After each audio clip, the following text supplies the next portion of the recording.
traveler. Let's go. The world is full Back. of lost balance just waiting to be rediscovered. Back. Back.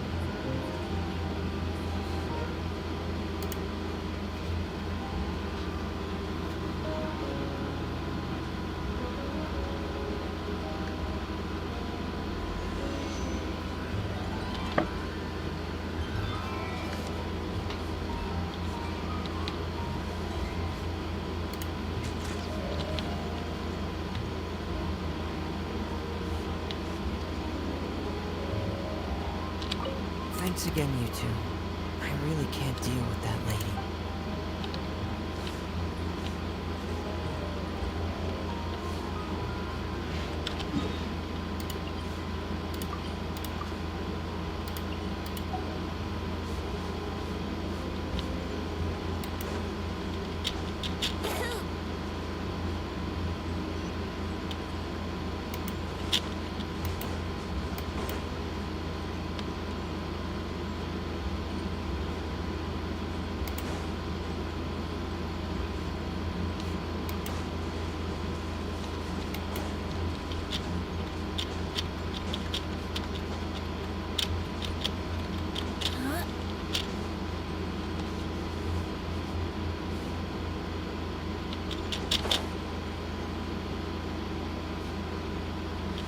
Okay, whatever. Seems like we can't reach it from here.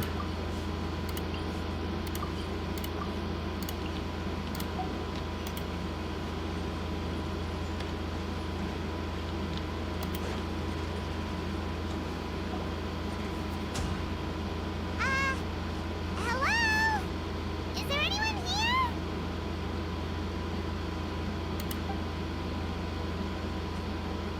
Oh, hello there. New customers? Looking to buy, or do you need something made? Or perhaps you're just looking for a chat with me. Oh no, we're just here to deliver some materials. Here they are. They're for making... what were they called again? Ah, these must be for Magic Pockets. I could tell right away. I've already made several orders worth now. No need. They've already prepaid several batches worth. When they told me what they'd be using them for, I even offered them a discount. But they insisted on paying the full amount, saying that I had a business to run. It seems both their hearts and their pockets are made of gold.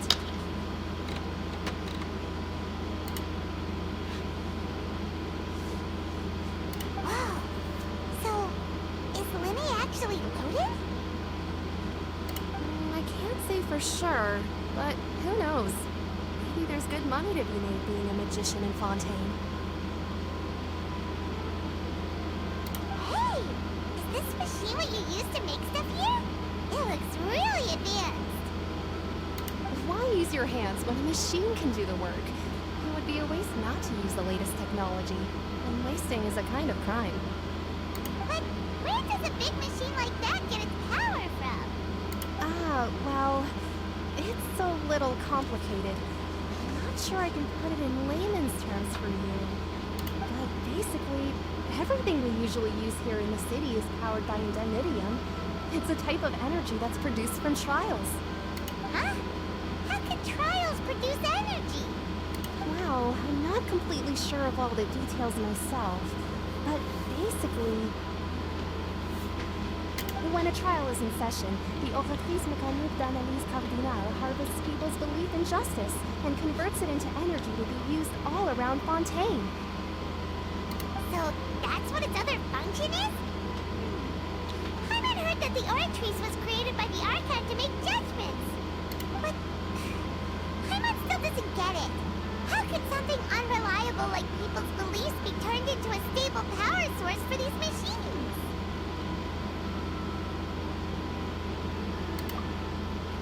Oh yeah!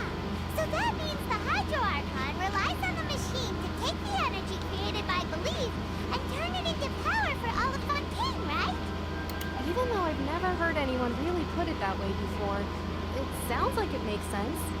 Besides indemnitium, we have another type of energy called Mumusia. It isn't produced by the power of the Archon, but it is unstable by nature.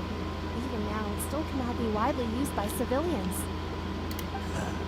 I thought I'd find you hard at work, but here you are chatting the day away. Since you're already talking, I'm sure you wouldn't mind a few words with me. You again? Didn't I already promise you that I'd have the more I owe to Conferry of Cabrier by next month? Why are you hounding me now? Yeah, but how do we know that you won't go running off by the end of this month? I want 50% today. Wait, no, 70%. Huh? Seems business isn't so great for the workshop. We've already finished our job and delivered the materials. Maybe now's a good time to leave? Hey, hold on. Before you go around trying to collect payments, why don't you settle your own debts first? If Confrere of Cabrier wants to poach clients from Northland Bank, that's fine. But I'm afraid you still owe the bank a hefty sum of more. So why don't we work things out between us first, before you get back to your little conversation here? You're from Northland Bank.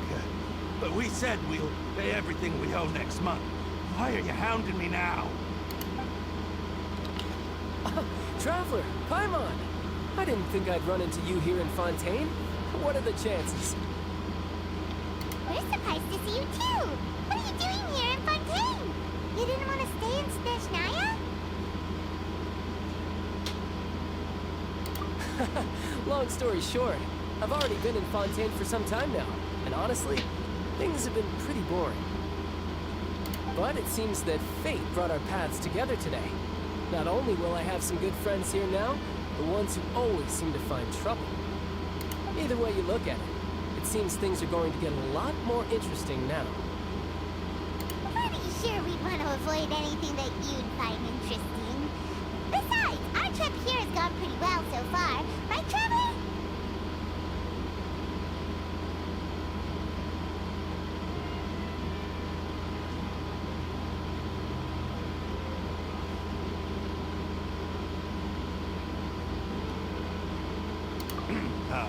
Hey, you, Northland Bank boy. Aren't you forgetting something? Don't interrupt. It's not often I run into the Traveler like this. Why don't you wait for me over there for a while? You kidding?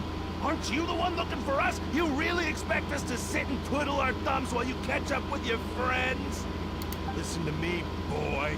If you want Jamora, fine. Why don't you take it? Hey, I just said not to interrupt. Oh, by the way, Traveler, the last time I took Tonya and Tusser ice fishing, Tusser said, Hey! That's way over the line! All right, boys, let's see who has to pay up now! can you at least let me finish one sentence? Fine. Though the bank told me not to get rough with our clients. You're the ones who started it. This is an act of self-defense. You two will have to be my witnesses, okay? I'm sure this won't take long.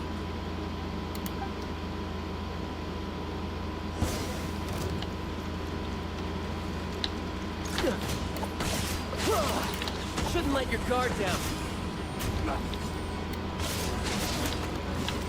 Oh shit. What weapon did they give him? Polar Star.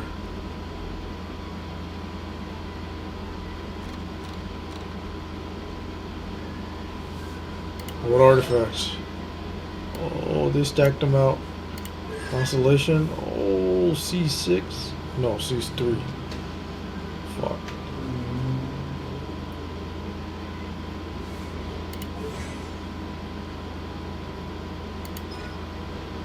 Level 11.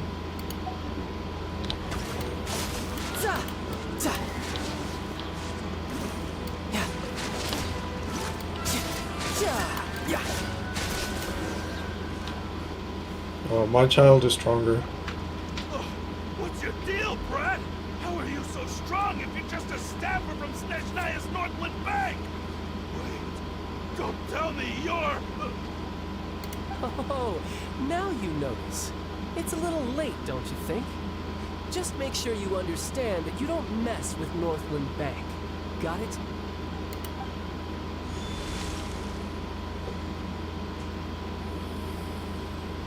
Huh? Now's my chance!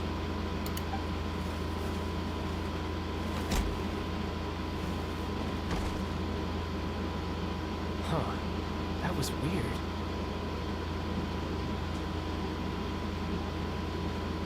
I'm not sure. It's as if I suddenly lost control of my hydro powers when I needed them. Maybe there's something wrong with my vision? Strange. How could that happen? First time Paimon's ever heard of someone losing control of their vision.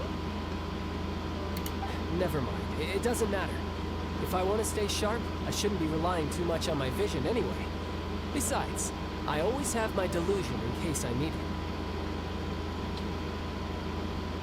So what are you doing in Fontaine, child? I don't see it's work for Northland Bank. Well, I guess it's because I've been in a bad mood lately. Huh? What kind of reason is that? Wait, since when do you feel down about anything? I don't know. Maybe I still have a lot to learn about myself. But recently, there seems to be some sort of restless power stirring inside of me. And I don't know why, but every now and then I feel like I'm in a terrible mood. Maybe you losing control of your vision just now is connected with that power you're feeling inside. That is a possibility. I can't remember if I ever mentioned it before, but when I was 14, I fell into some unknown abyss. It was during that time I learned nearly all of my abilities. The one who took me under her wing and taught me was named Skirk. She was always quiet and very mysterious. Nobody knew where she came from or what she had been through, and she was always very strict when teaching me combat techniques. One time, I asked her why she was willing to take me on as an apprentice. From what I could make of her answer, it was because I had awakened it, and traces of it remained on me. She said that all my combat training would be useful in the future. But what is it? What did you awaken? She never explained that, but my guess is that it's related to a dream I saw when I had just fallen into that abyss. In my dream, I was in the deepest depths of the sea, and the boundless seabed was all around me. But in front of me appeared a whale that was so massive, I felt like I couldn't breathe. A whale? Oh, that sounds familiar! When we fought against you before, you summoned a huge whale that seemed to leap at us. Is that the one? That's just an abstract form of a whale that I create using my elemental powers. It takes that shape because the scene I dreamt of the whale has always been stuck in my mind. I'll never forget it. So you used the whale as inspiration for one of your moves? Huh. Seems a little twisted to Paimon. So why don't you just go ask your master? Maybe she knows the answer. You make it sound so easy. Ever since the incident I experienced there, I've never stopped searching for Master Skirk and that unknown abyss. But it's been years now, and I've still found nothing. There isn't even a trace of the place where I remember falling into the abyss. Oh, it sounds like some kind of ghost story. Yeah, I'm out of leads at this point, but there's nothing more I can do. It seems that strange encounters in this world tend to be elusive like that. Oh, seems the time really flies when I'm talking with you. I just remembered I have somewhere else I need to be, so I should get going. What? More work for the Northland Bank? And no, it's more of a personal appointment. Lately, I've been sparring with some of Fontaine's official champion duelists whenever I'm feeling bored. Official champion duelist? You mean it's their job to duel? Yep, in Fontaine, before a criminal goes to court, they're given one chance to defend their honor by requesting a duel with an official champion duelist. The champion duelists are all-powerful fighters selected from among the nation's best. And the duel itself is a no-holds-barred fight with no specified stopping point. So engaging in such a duel is regarded as a symbol of defending your honor. If a criminal manages to win the duel, they'll be acquitted. But if they lose, they'll have no choice but to stand trial. And the worst-case scenario is that you're simply killed in the duel. Though it's rumored that Fontaine has a death penalty, From what I can tell, no one has ever been officially sentenced to death. So really, the only people who opt to duel are those who have suffered a grave injustice in being accused, or those who greatly value their honor. Otherwise, why gamble with your life? So, do many people actually get out of their trials by winning the duel?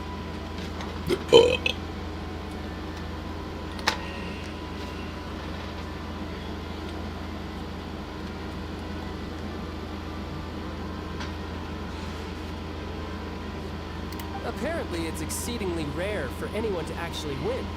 Fontaine probably enacted this system as a way to show that the nation respects the honor of its citizens.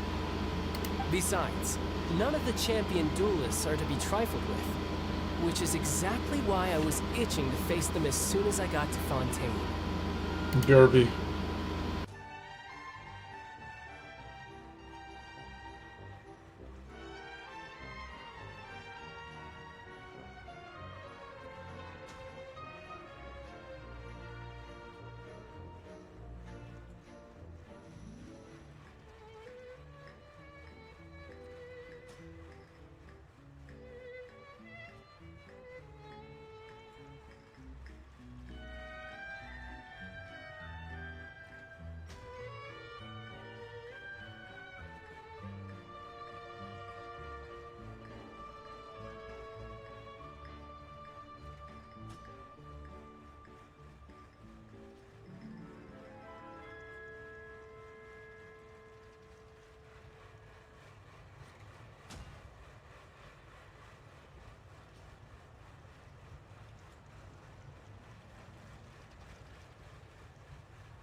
Back.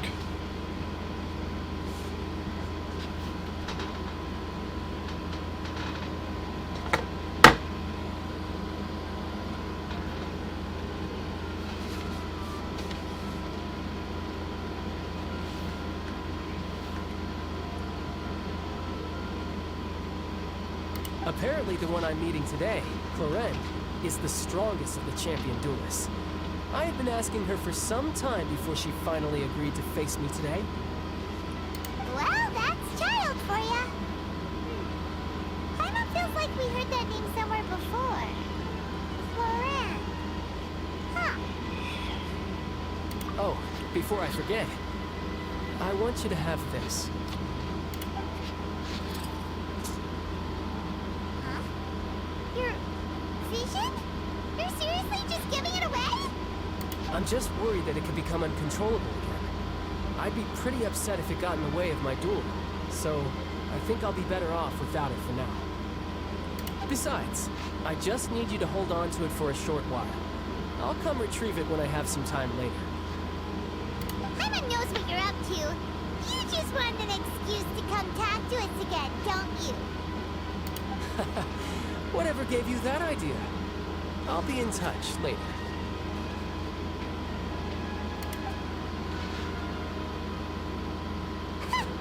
That sneaky guy. He said he's been feeling down lately, but he seemed the same as ever to Paimon.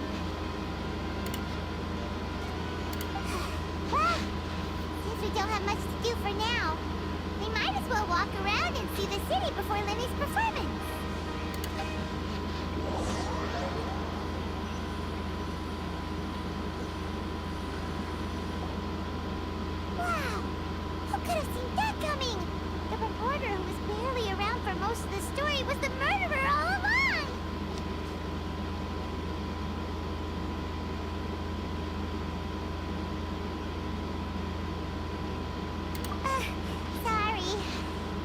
just surprised, that's all. Paimon never saw that twist coming. The murder mystery novels here are amazing. The whodunits here in Fontaine are a lot different than the light novels you see from Yai Publishing House. Both have their merits, but Paimon thinks this style of novels are more, well, novels. It's so exciting to reach the moment when the mystery is uncovered, especially in the one Paimon was just reading. You should buy a copy and read it too. Oh, sorry about that. Paimon will be more careful next time. Hey, shouldn't we be heading to the Opera House to see Linny's performance soon? It's almost time for the show to start, so we should get going. Linny said that the Opera House is on Aranea, so let's go ride the Aqua Bus.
Brace yourselves.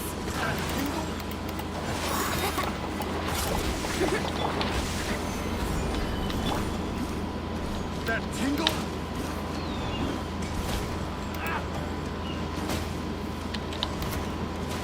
Here we go. Think you can get away?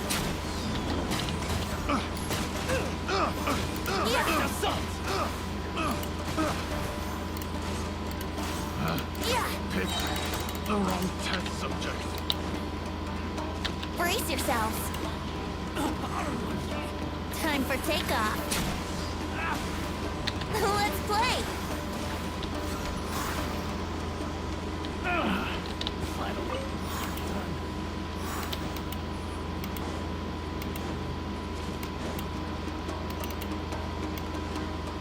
Oh no.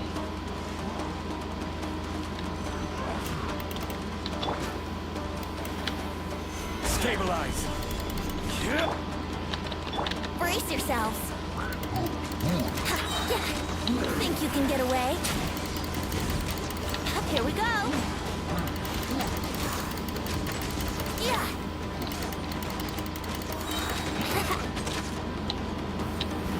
Yahoo!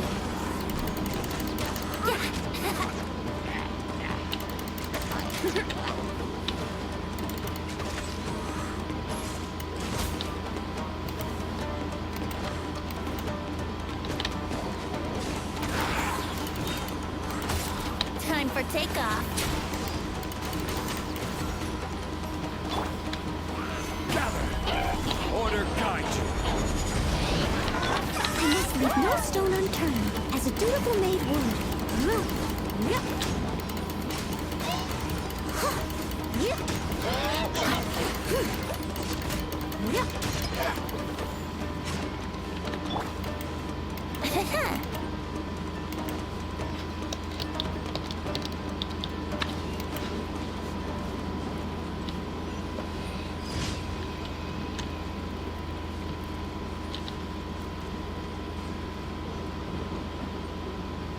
That was kind of difficult.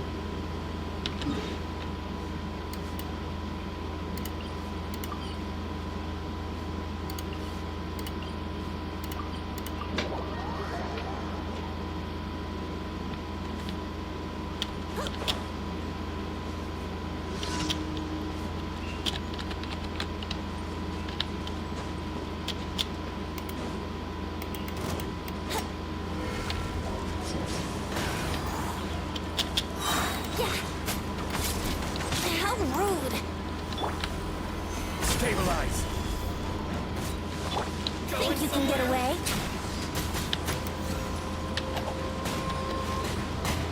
Yeah.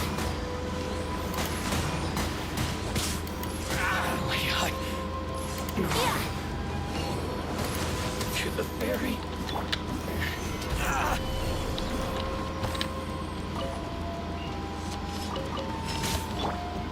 Let's play. Finally, let me try. Yeah. Time for takeoff. Brace yourselves. Gather.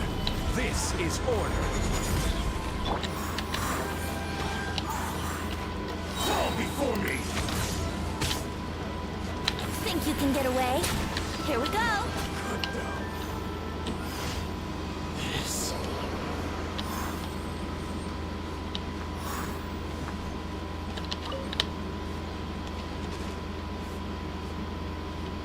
Wouldn't gliding be faster?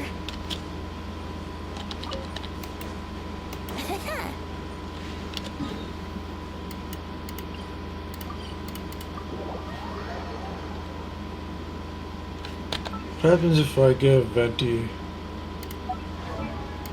Alright. Let's give him Skyward Heart. See what he does.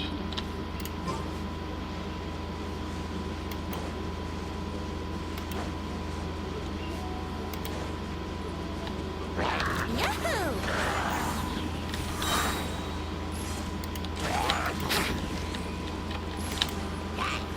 Time for takeoff. Let's play.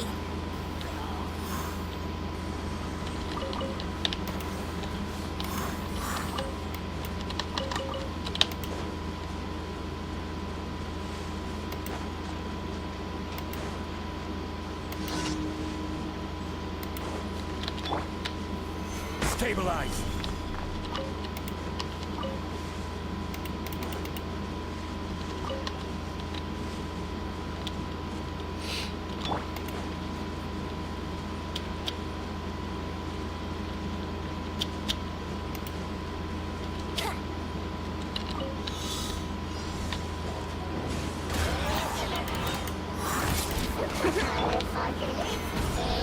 Order guide you.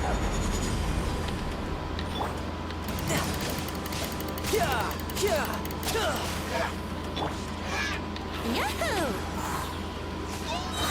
Think you can get away?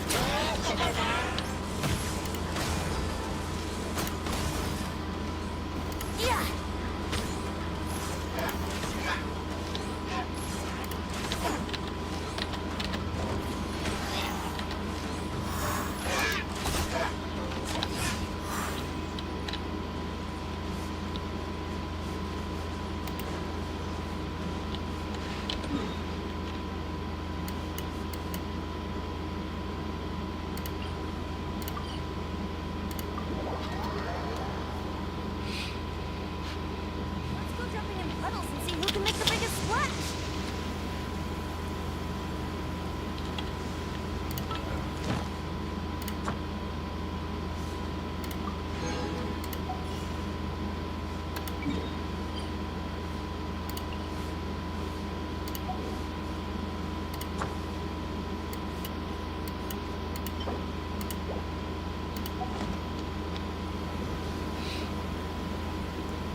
for takeoff. As a good knight should.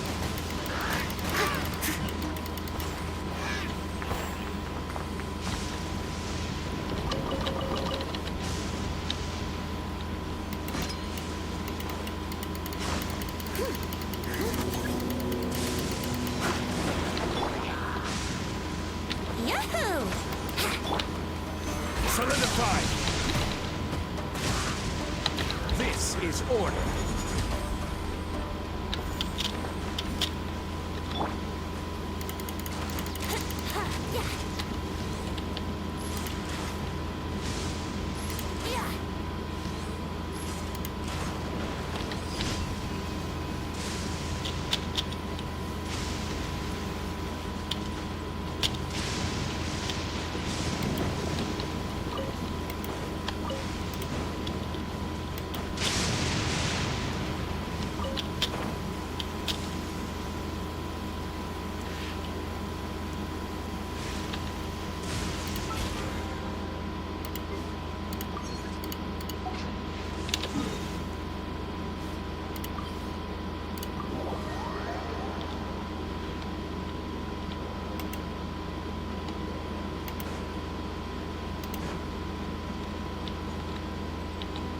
Ad Astra Abyssosk. Thank you for completing today's commissions. Here is your reward. Ad Astra Abyssosk.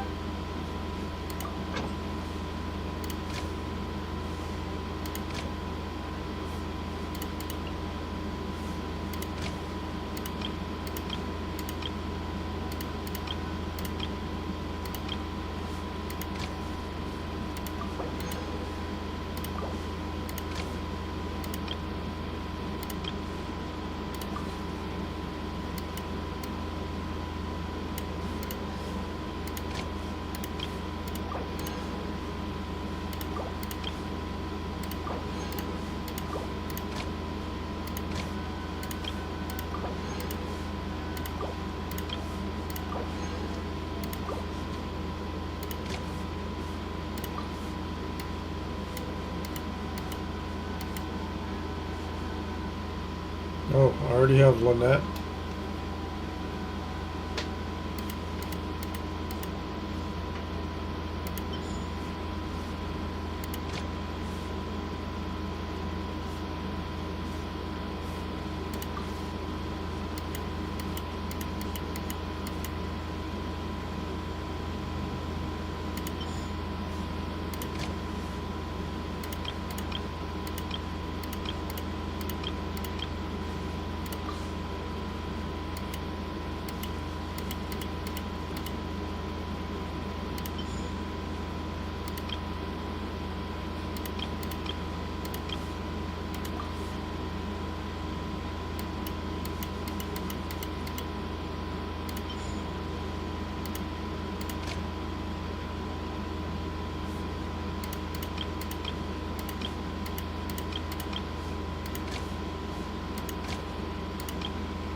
This opportunity is quite hard to come by. Well then, amuse me. Surrender is a valid option.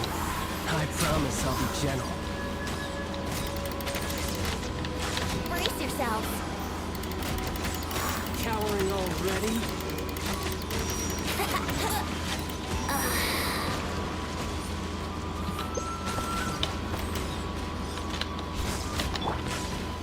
Solidify! How unbecoming. Time to clean up.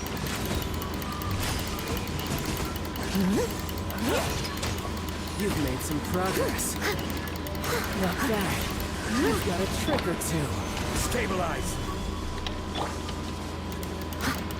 Steady as stone.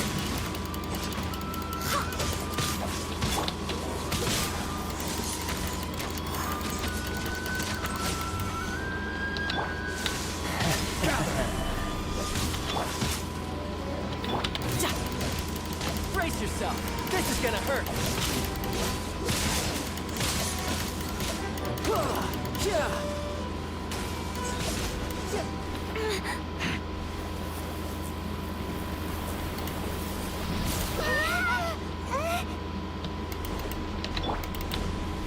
Solidify! Leave it all to me.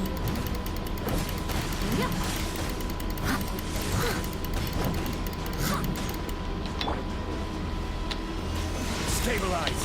Yahoo!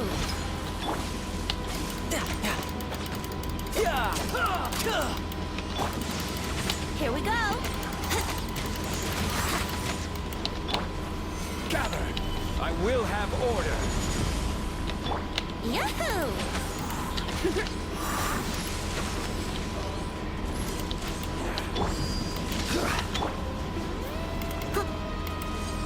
Steady as stone.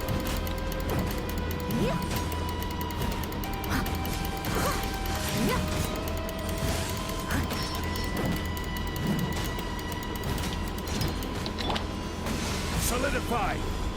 Here we go. Time for takeoff.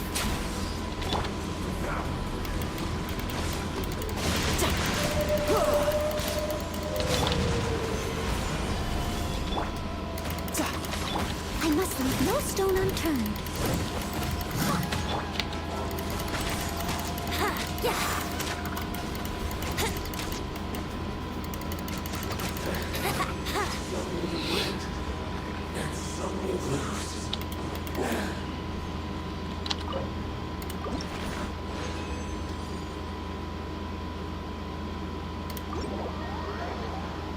Is that enough?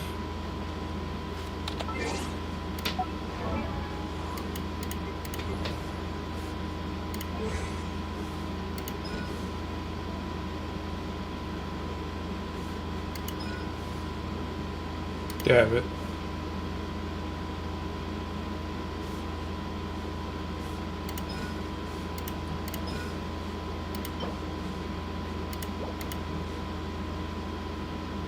Oh, that's today.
Nowhere to hide.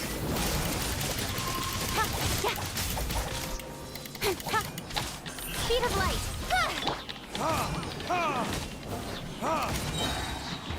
Verdictors?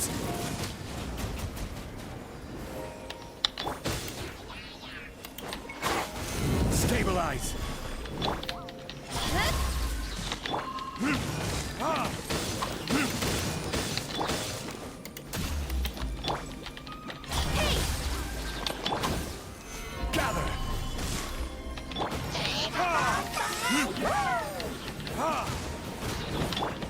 steady as stone, as a good knight should.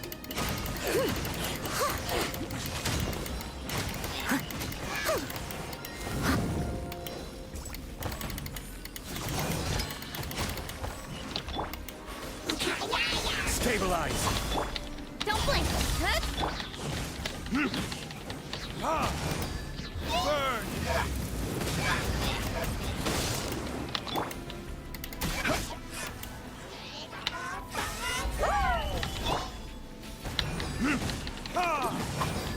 Cut to the chase.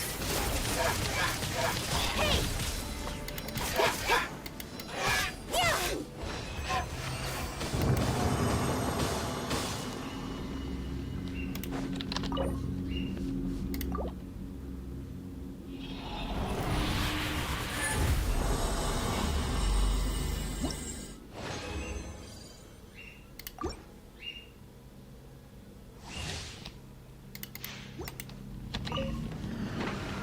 Speed of light. Order guide you. Incoming. Hey! Nowhere to hide. Don't blink.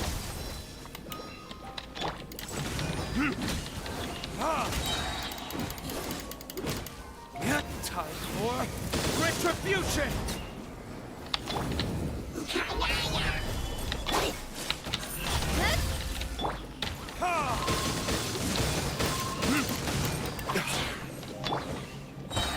I will have order.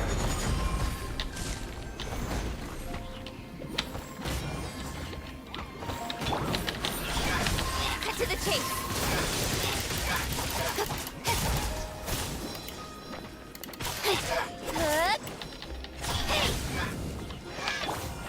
This is order. Solidify. Incoming.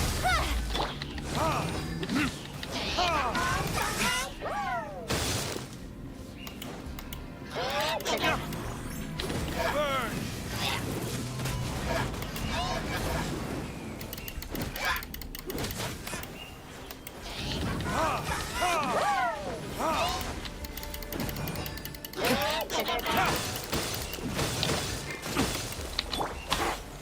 Stabilize. Don't blink. Hey! Nowhere to hide.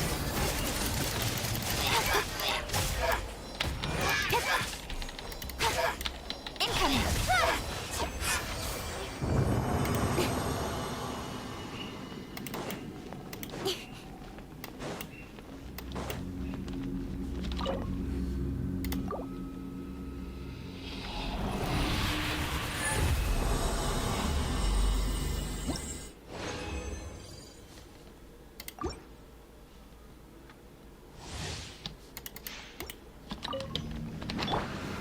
Gather.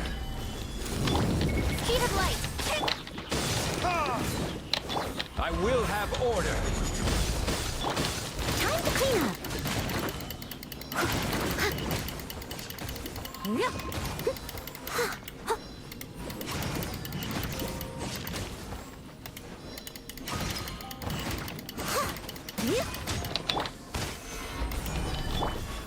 Don't blink. With sword comes shadow.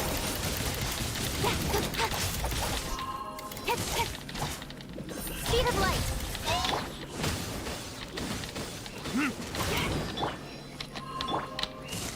Solidify. Don't blink. Hey! Time for retribution.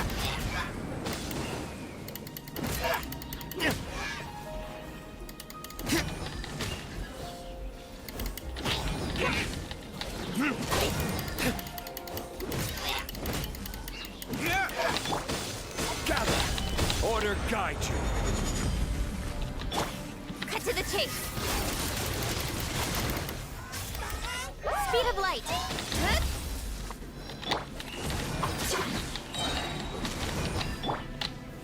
Stabilize.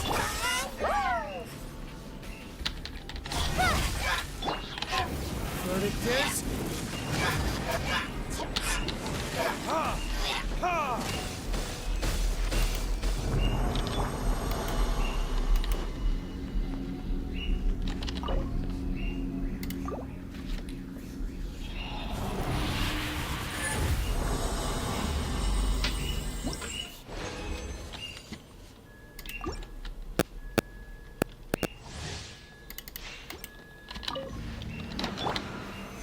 Solidify! Incoming! Hey!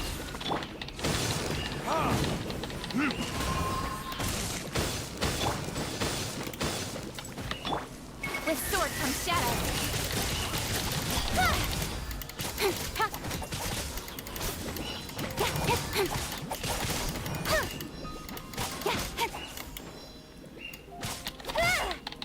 Hey!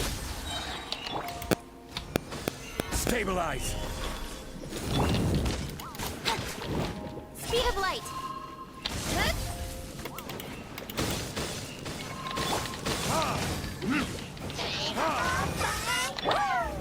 Solidify!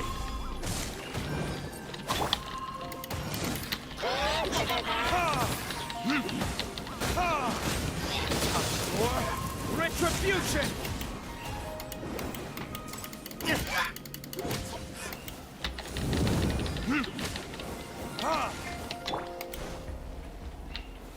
Gather! Don't blink! Hey!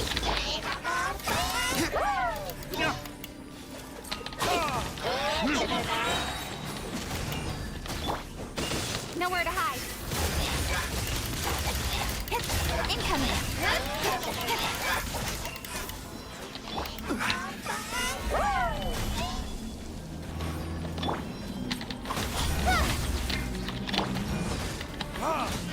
Burn!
Need 3 more. So I'll get it on Thursday.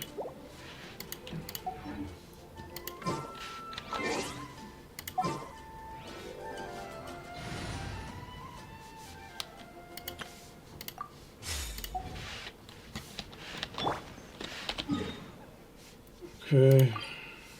Let's finish the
No time to lose.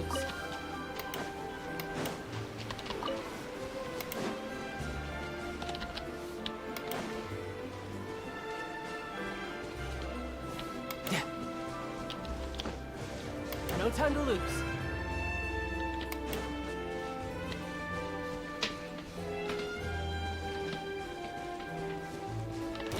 Brace yourselves.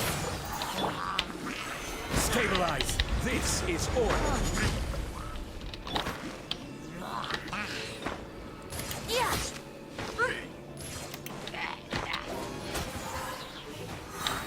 Think you can get away?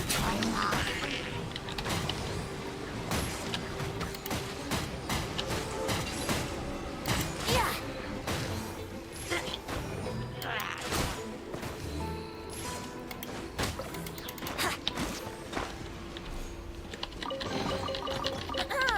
Have you heard the ballad of the treasure chest?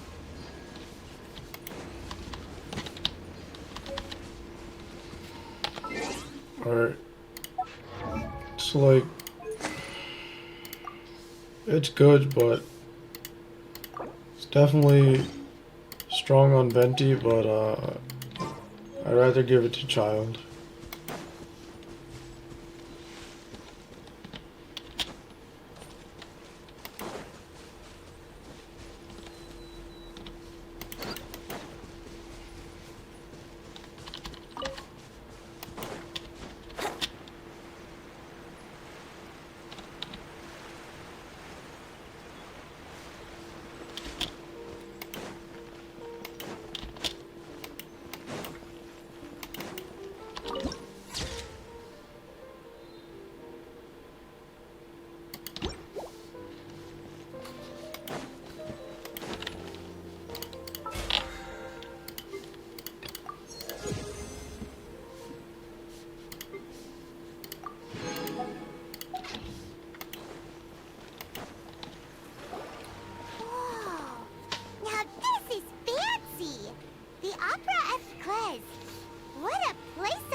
Oh, Archon, please bless us with a bright and healthy child.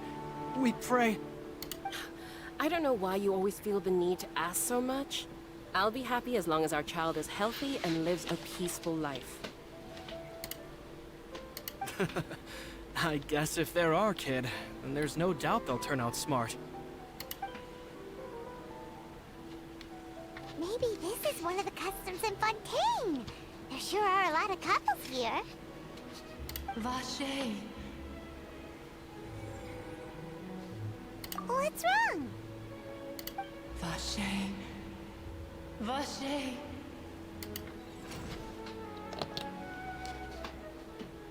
No, Paimon didn't say anything. Are you hearing things? Welcome to the Fountain of Lucine. All the water flowing through Fontaine converges here. It's customary for newlyweds to come here and wish for children. Ah! Annette! You scared Paimon! When did you get here? When he asked me to wait here for you, remember? Right. What do you mean? There are a lot of people here right now. Hey, you're not trying to scare Paimon, are you? Besides, it's the middle of the day. It's not the time for eerie things. I see. I might be able to tell you something that could help explain the voice you heard. In fact, you might not be imagining things at all. I suspect that what you heard is a result of your hypersensitivity to the hydro element. Others in my family have had similar experiences. It's because of her sensitivity to the hydro element? But what would hearing a voice have to do with elemental power? When do you cry, Paimon? Wait, what? What does that have to do with anything? Just answer me. When do you cry? When Paimon's really sad? Oh, and when Paimon's super happy. Oh, and also when Paimon's really, really scared. That's like every time. Then you should understand that tears contain your most intense emotions. Like I just mentioned, The Fountain of Lucine is where all the flowing water in Fontaine converges. Even the tears that fall to the ground will eventually gather here. So maybe what you heard was the intense emotion coming from someone's tears. So, what did the voice say? Huh. If you were hearing their emotions, then Paimon wonders what happened to them. Rather than worrying about them, we should worry about my brother first. Don't let that calm look of his fool you. He tends to get pretty nervous just before a performance. So chatting with Linny might help him relax a little before he goes on stage. Oh, right. That makes sense. Let's go in and see Linny.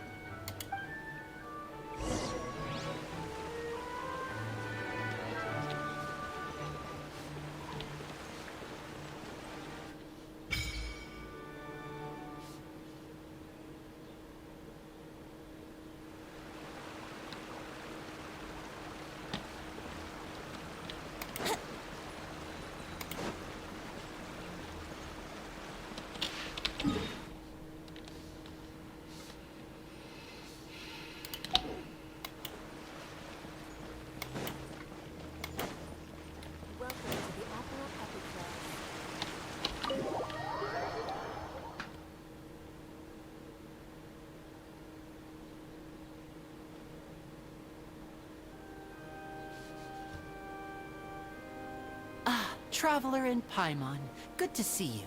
I knew you two would come. Are you kidding? We wouldn't miss it for the world. We've been looking forward to it. I can tell, judging by how early you've arrived. But you're actually right on time. The audience still hasn't started entering the venue yet, which means now is the perfect chance for us to take you to the best seats in the house. Wait just a moment, I'll fetch the tickets.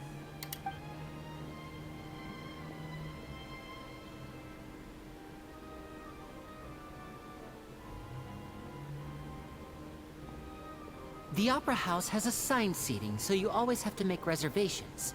I've already reserved your seats, and here are your tickets. Ooh, front row seats. Thanks, Linny. Don't mention it. There's no need to keep thanking me. Hey, Linny! Could you come over here and take a look at this? Oh, I'll be right there. Seems there's an issue with the stage props over there. That's Cal, my assistant, calling me. I'll go lend him a hand. Yeah, we'll just go to our seats. You go ahead, Linny.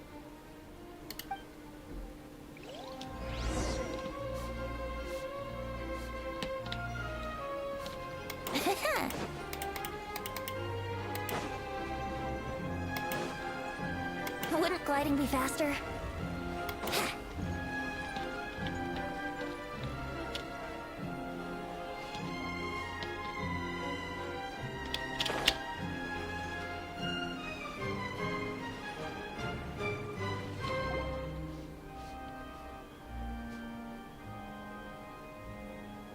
Oh, these should be our seats. Come on, let's sit down.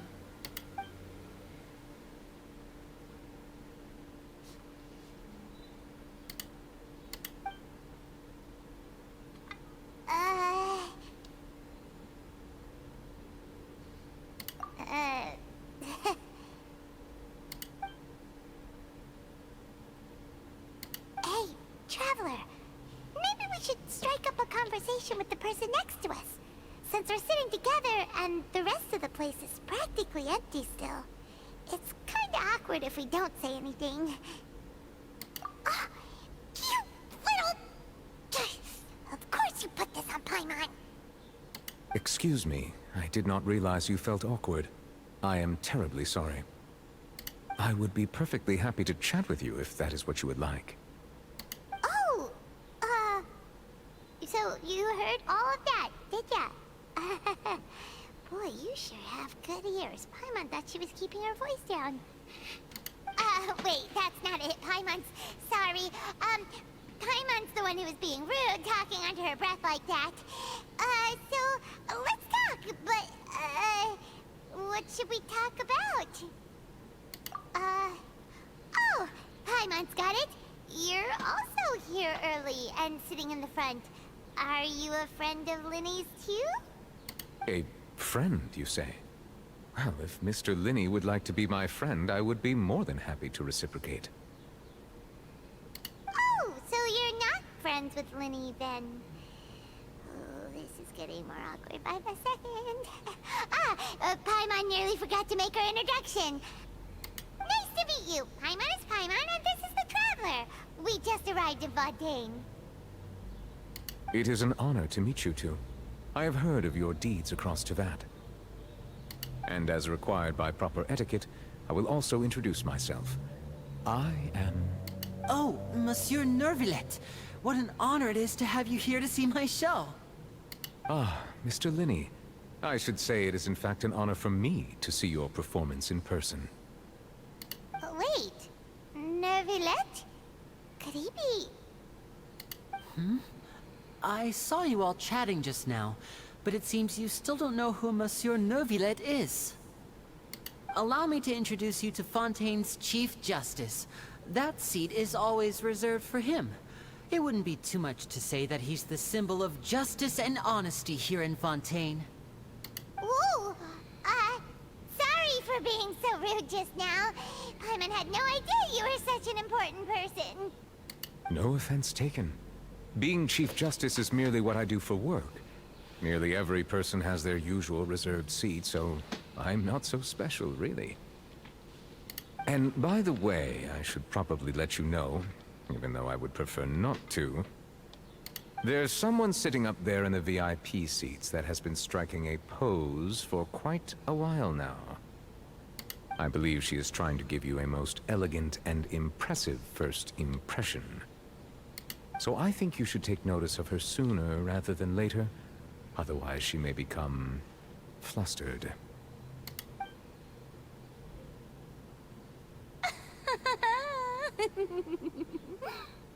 Huh? Oh, it's Farina, the Hydro Archon. Huh. She sure has a smug and satisfied look on her face. Guess she has no idea that you saw right through her act. Very good. That is for the best. No need to pay her any more attention. We may now enjoy the show. Huh?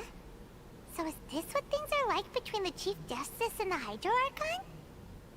All right, please wait just a moment longer. I've pretty much finished my preparations, and the performance will start as soon as the audience has made their way to their seats. Yay! The show's finally about to start! Paimon can hardly wait!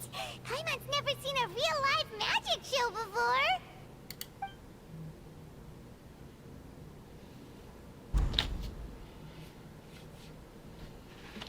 Ooh! They're dimming the lights! The show must be starting!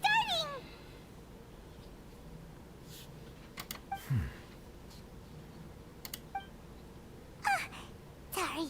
Paimon will try to stay quiet. Welcome, one and all, to the Opera Epiclese. I am the star of today's show, Linny. And over here is my sister, Lynette, who will be working as my wonderful assistant. Please, let's give her a warm welcome. Hello, everyone.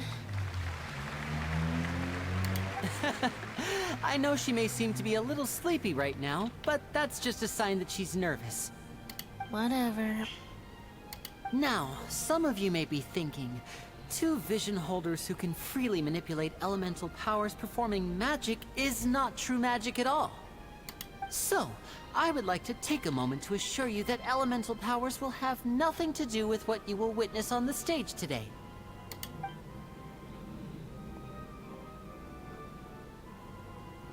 Both Lynette and myself have removed our visions for the show. That way, even the gods won't be able to help us. Oh, good point. That's what makes the show real magic.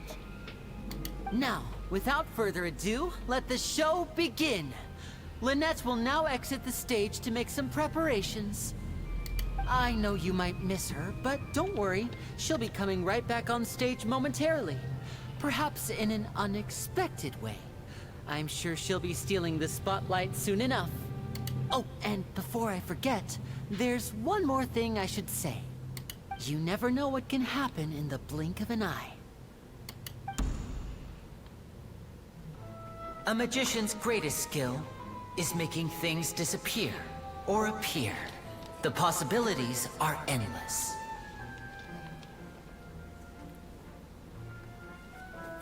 Huh?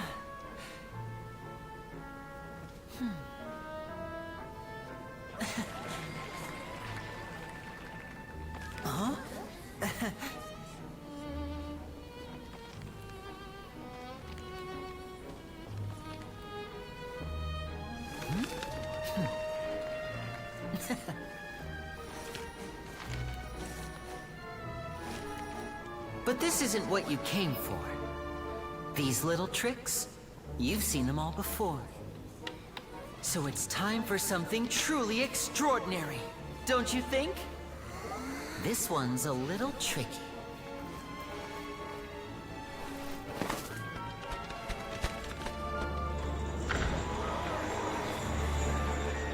Using this water tank, I shall make my sister vanish completely, right before your very eyes.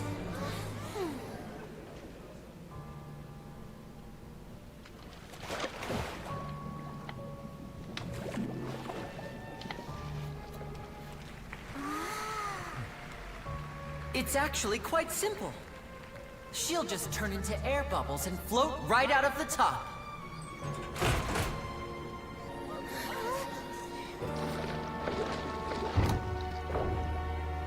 Oh no!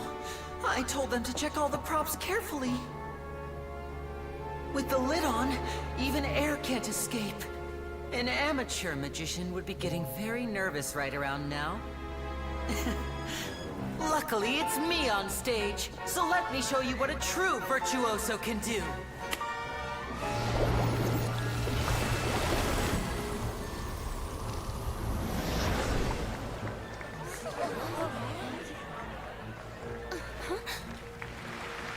Lynette, are you still there?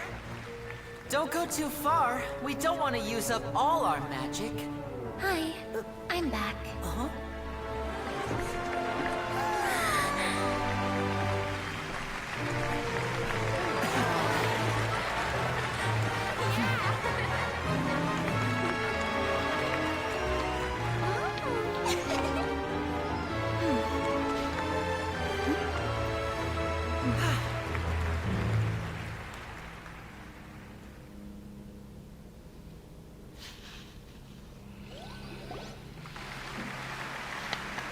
Whoa!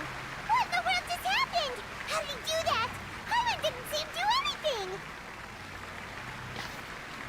Wasn't Lynette inside the water tank? How did she disappear and then reappear out of nowhere?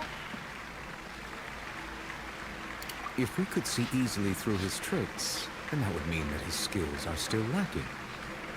To appreciate magic, you should focus on the show happening on stage, rather than getting caught up in trying to see that which has been intentionally hidden. Guess you're right. Hyman couldn't believe her eyes when Lynette reappeared. Amazing! Thank you everyone. I'm glad you enjoyed that performance. But our magical journey has only just begun. I've prepared even more astonishing surprises for everyone here. The magic of transformation and disappearance can go far beyond what you've just seen. I'm sure many of you are thinking that escaping the water tank was impressive enough. But Lynette is still my assistant after all. In which case, I have ample time to make all necessary preparations. So, for my next trick, I will require the participation of one lucky audience member. Please, if my assistants could bring out the magical boxes now. There are 2 boxes, and only 2 boxes. One is here, and one is there in the aisle among the audience. I'm sure many of our clever audience members have already guessed our next magic trick. A swap! Our lucky audience member and I will each enter a magic box. After 1 minute, we will each emerge from the opposite box. Now please, everyone pay very close attention to the box you see here. Don't give me any chance to make a move. Wow! How's he gonna do this? Hey, do you magic tricks, or does Lenny have actual superpowers?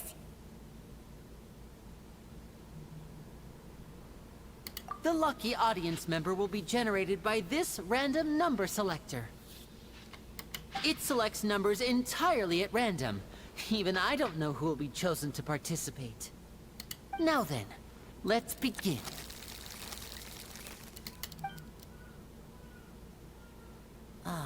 Let me see. Oh, row 7, seat 3. Congratulations! You now have the chance to experience magic firsthand for an entire minute. Please, come forward. My assistant will take you beside the magic box. I'm sorry, it might be a little cramped inside, but no need to feel nervous. We've carefully arranged everything for you to be as comfortable as possible. You don't need to do anything, but no matter what strange things may happen, don't come out of the box. If the magic is interrupted, who knows where you might end up? You might even find yourself in the Fortress of Meropide. Oh, okay. All right. Before I enter the magic box, there is one more thing I need to ask the audience to do. Could you all give me a countdown? Like this. 60, 59, 58. Just keep counting down. You can go a little faster or slower if you like. I won't be able to see anything in the pitch-black box, so I'll be relying on your voices to know when time is up. Oh, and no tricks now. If you quickly count from 60 in just 30 seconds, then I'll be in a tough spot. Ooh! Paimon kinda wants to count faster after hearing him say that! No, that won't do. I can see it in your eyes. You still can't be trusted. Let's practice together. Come on, repeat after me. 60, 59, 58. 60, 59, 58!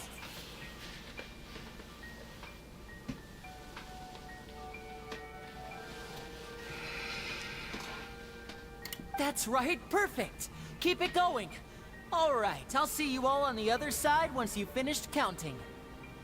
54, 53, 52? Huh? Why aren't you counting, Nervalet? I am counting in my head. I think things are exciting enough in here as it is. Merely a consequence of my identity and personality. Do not worry about me. Just enjoy the show. Oh, all right. You look so serious that Paimon thought you might be feeling uncomfortable or something. 40, 39, 38! Mr. Linney, are you all right in there? Is everything ready? Yes, I'm fine. I'm just double-checking the direction of the magic. It would be a disaster if we get sent to the wrong places.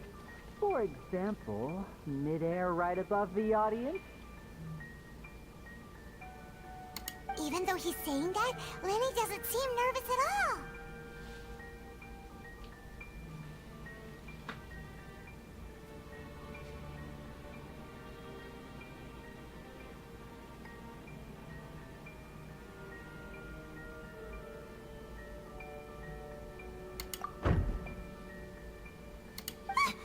What was that noise? Did you hear it too?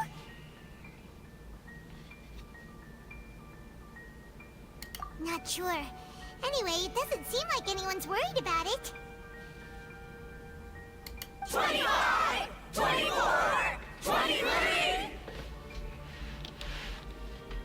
What's wrong, Mr. Linney? I can still hear you moving in there. I seem to have accidentally knocked over a decoration. I'm trying to fix it, but it's pitch black in here. I can't tell left from right. Never mind the decorations. There's no time for that. The show is what's important. No, that's unacceptable. I want my show to be perfect. Don't worry, we still have 20 seconds. Hear them counting? 19! 18! 17! It seems things aren't quite going as planned. I apologize, everyone. It feels like you're all starting to count faster, but that's all right. I know it can be tiring to do such a long countdown. 10 seconds and change is still plenty of time. It's been like 5 minutes. 10! Almost there now. Whew. Swapping two people is harder work than you might think. Even a master magician like me can't guarantee I'll get it right the first time. Hey, wait! Is this the back one? I can't tell. They both look the same inside. Huh? No, that's not it. I'll try again. 7! Hey, slow down! Honestly! 5! 4! 3! Whoops! That doesn't count! 0!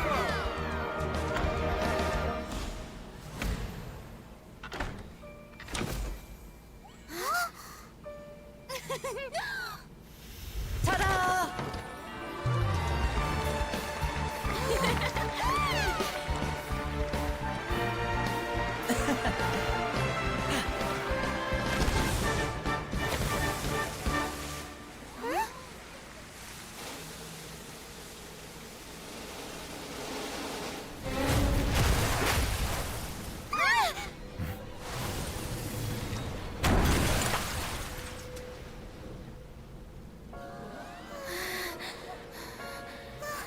What happened?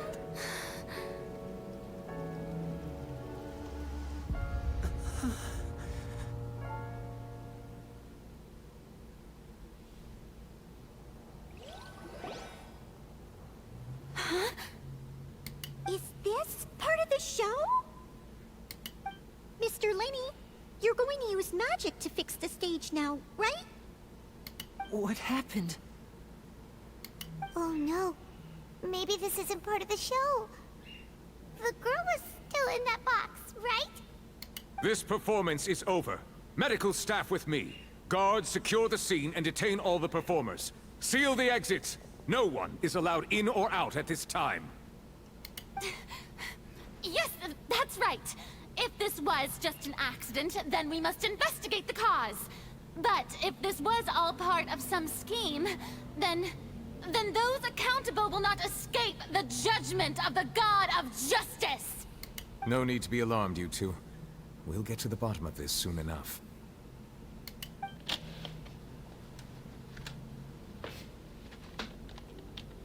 Unfortunately, the person who is in the magic box has been pronounced dead. His name was Cowell, one of the assistants in Linny's magic troupe.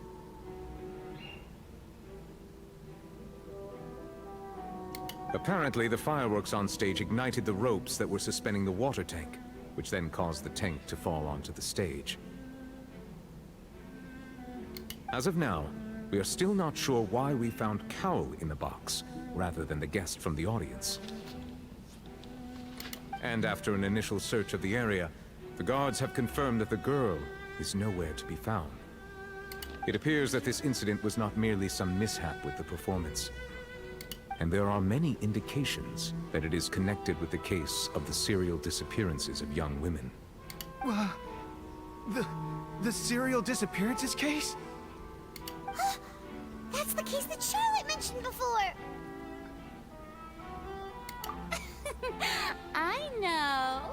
I know the truth. I can see through the whole thing.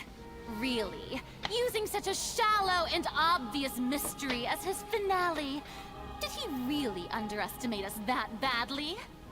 I say that our powerful magician, Mr. Linny, is now the prime suspect for the serial disappearances case.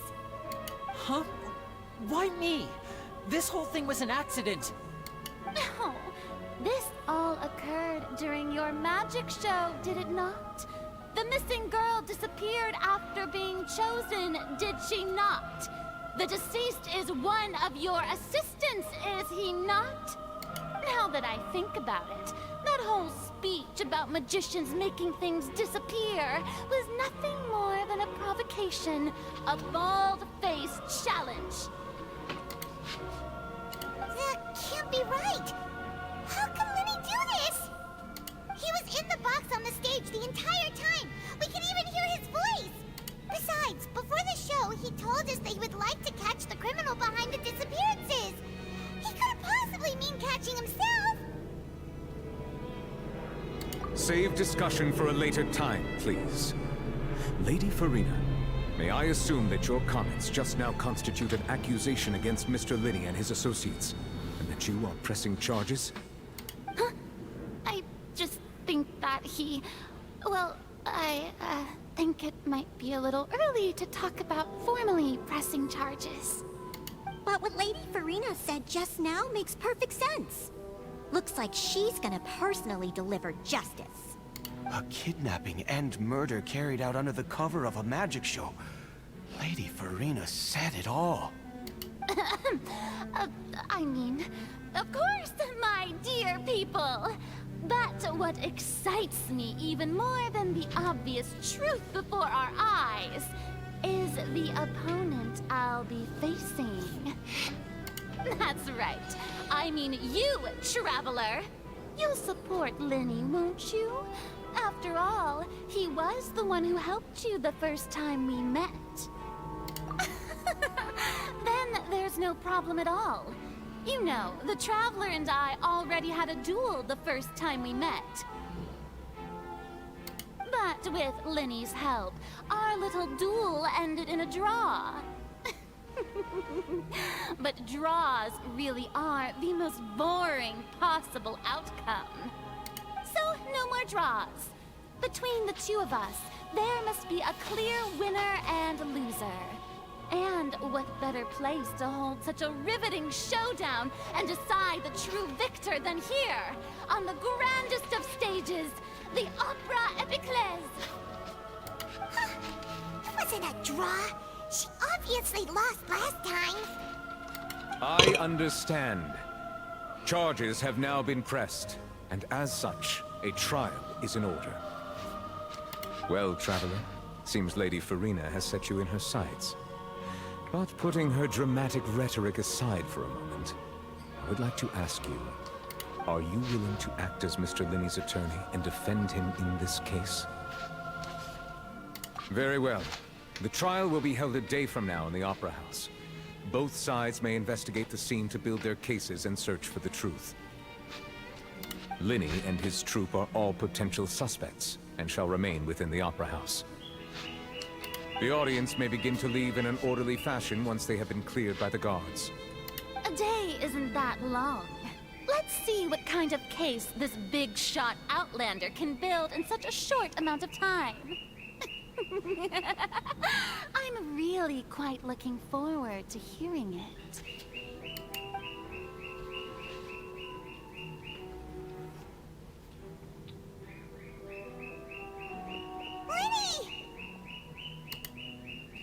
Sorry about everything that happened just now.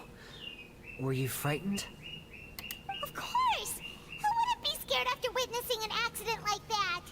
Yeah, I'm a little shaken up myself. How could this happen? And poor Cal.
I know you already claimed that you would defend me, but now it's just us talking. Tell me, do you think I could possibly be the murderer? Good to hear. Thank you so much for trusting me. I'm sure everyone sees me as the biggest suspect at this point. But If you ask me, the whole thing is mysteries layered upon mysteries, such that all that's left is confusion. I don't know whether what happened there on the stage was purely an accident or not, and I don't know why poor Cal was in the box. As for how that girl chosen from the audience could suddenly disappear, I'm afraid I don't have any answers either. If someone tampered with my performance, then we need to figure out what they did. Even a skilled and knowledgeable magician like myself couldn't pull all that off in just 1 minute. Which is precisely why we need to investigate. As this book says, the impossible could not have happened. Whatever happened must have been that which is possible. Paimon bought them when we were reading at the bookshop in the city earlier. Pretty cool, huh? Paimon's such a clown.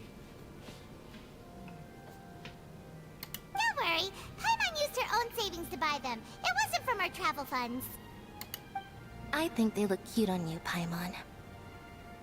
You have good taste, Lynette. That's the right attitude. Feeling depressed isn't going to help me now.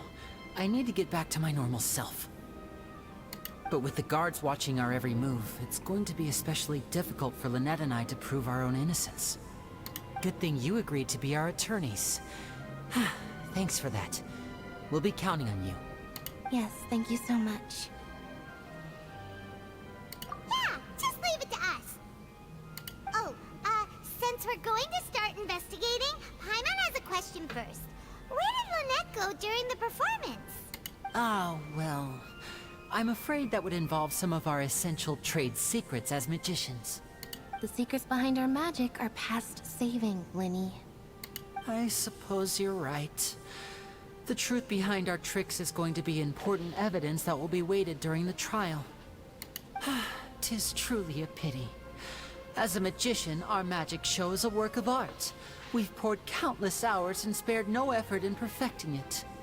But if revealing our secrets will help you uncover the truth behind what happened, then it will be well worth it. We should go somewhere else if we're going to discuss our magic tricks. We'll go speak with the guards, and in the meantime, you can go investigate the stage and the seating areas. Alright, let's go have a look while the investigation teams are still here. Detective Paimon is on the case!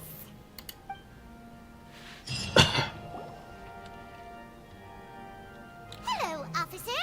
How's the investigation going? I see. You must be the traveler that Lady Farina mentioned. Listen, I'll be perfectly honest with you. I'd avoid getting mixed up in this whirlpool of a mess if I were you. Huh? What do you mean? Come with me and you'll see.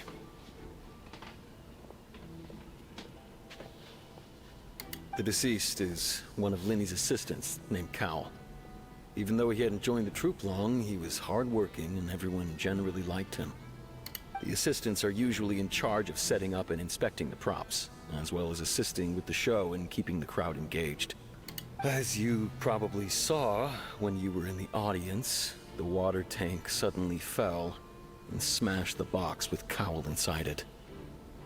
This is the real mystery. We've already searched the scene and were unable to find any traces of the girl. However, if you look carefully, the box was positioned directly under the water tank.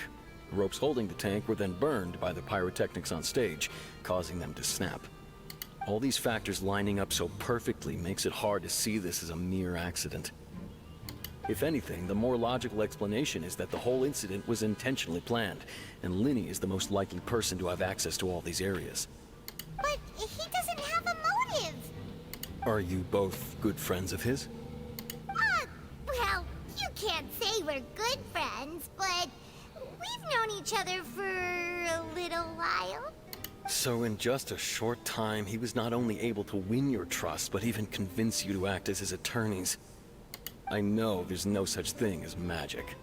The real trick of a magician is holding the audience in the palm of their hand. I've seen a lot of cases, and I can tell you that people are the least reliable kind of evidence. Sorry, I tend to be pretty straightforward. Just know that I'm warning you for your own good. Anyway, you may investigate the scene of the crime yourselves if you're curious. Who knows, maybe you'll be able to come up with some new evidence.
So this is the rope that broke and caused the water tank to fall.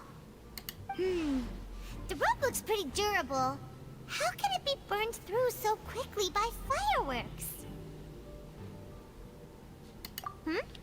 Why are you suddenly so serious, Traveler?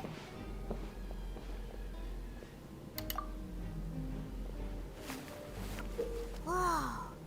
Look! This bit is made from different material! Most of it was burned away, but there's still a little bit of it left. Huh. So if a rope meant to hold something was made with that kind of material in it, then that means... Wait! Why don't you write all this down? Let's take notes!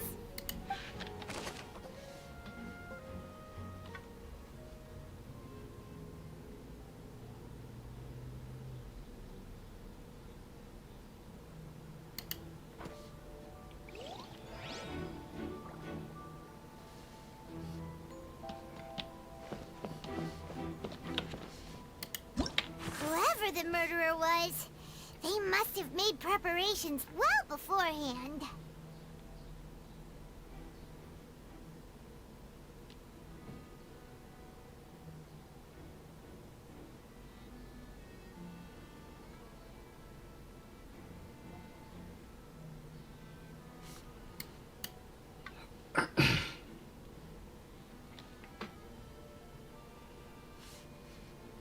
This rope was obviously tampered with.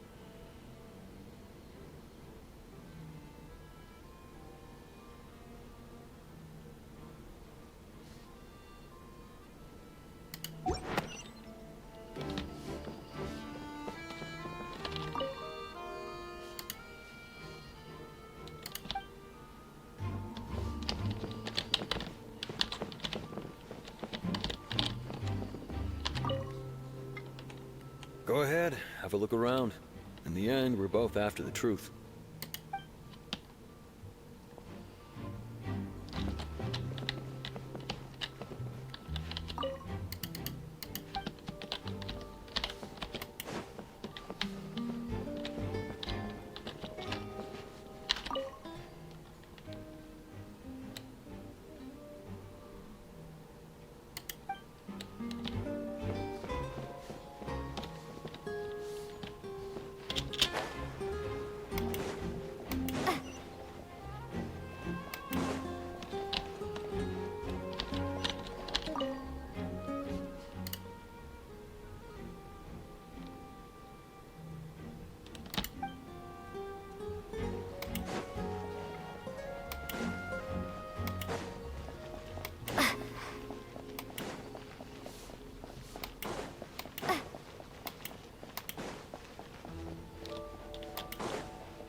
I see that you're investigating the area.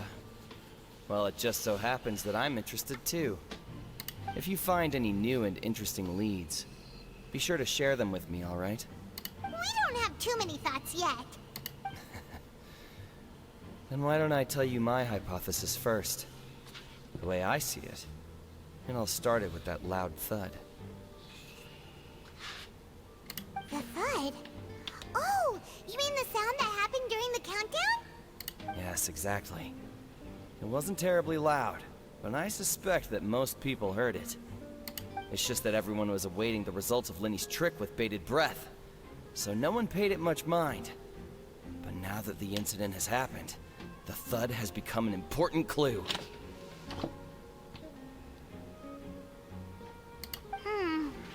That makes sense. So, what do you make of it? Oh, hello, Missy Blonde. Hello.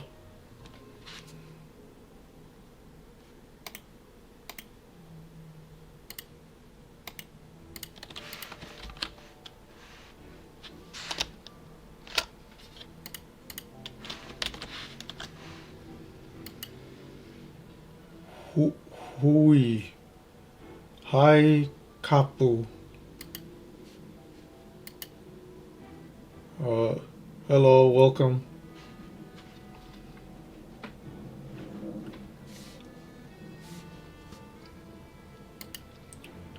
Missy Blonde is my mod.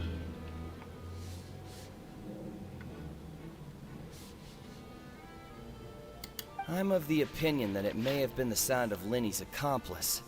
Lynette, perhaps. Jumping atop the water tank, or something like that. Yes. Yeah.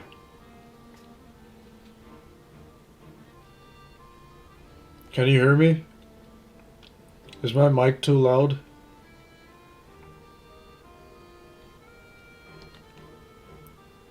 I increased the volume. Okay, thank you. No, it's good. Okay, thank you.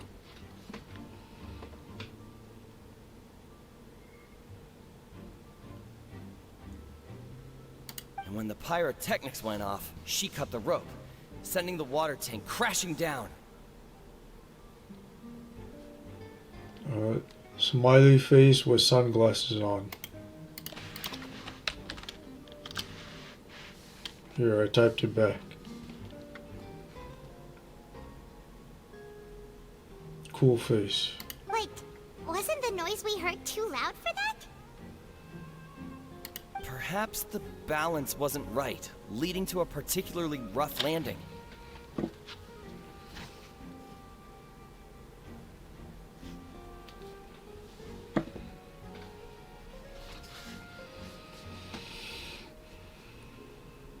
Well, that's true.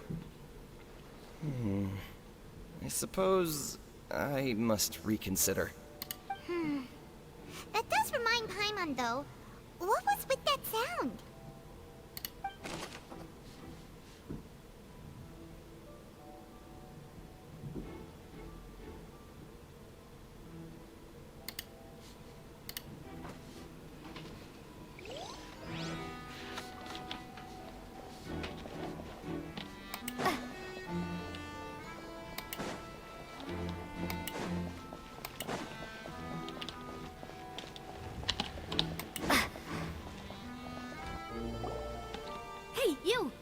Yes, both of you. Over here. I've been keeping an eye on you for a while now. Huh? You mean us? That's right. If I'm not mistaken, you're also among those who wish to cut down the thorns and pursue the truth. No? And by the looks of it, you're not from Fontaine. Well, you're right on the more about that one, but who are you? Have you never heard of the Spina di Rosula? From mediating disputes and providing protection to solving conundrums, you name it, Spina di Rosula does it. And I, Navia, have the honor of being its renowned president. Though those who play by our rules call me boss. I'm Silver, her attendant. Pleased to meet you. And I'm Melus. Demoiselle's various daily needs and affairs are under my purview. Huh? Boss? Demoiselle? What gives with the names?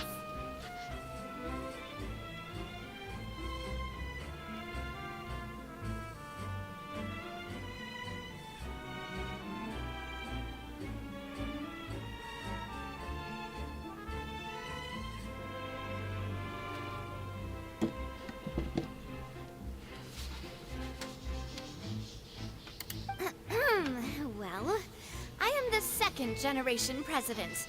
Malus and the others are still used to my previous title. My apologies, Demoiselle. Should you prefer, boss, I will endeavor to use that instead. No, no need. You don't have to call me boss. Just Navia is fine. Okay, if you say so. Not that we're members of Spina di Rosula anyway. All merely trifling details. Never mind. Now, back to the situation at hand. That's right. I've always kept an eye on the serial disappearance cases. My interest stems from a matter back from my father's time. Judging from the look of things, I find Linny an unlikely mastermind. Really? We think so too! That's why we're looking for clues now. But how did you come to that conclusion? Intuition, naturally. My unparalleled intuition. Farina sure was quick to point the finger at Linny without any decisive evidence whatsoever, wasn't she? But that's not uncommon for her. If you remember, the Justice had to interrupt her and ask if she was pressing charges just to keep her from getting carried away. Anyway, a trial begins the moment someone levels charges. And, of course, there was no way Farina was going to back down in that situation. Sounds more like you just don't trust the Hydro Archon. Well, what's your opinion? I must admit that she can be interesting at times, but liking her doesn't mean that I'll blindly agree with her. All right, I've answered your question.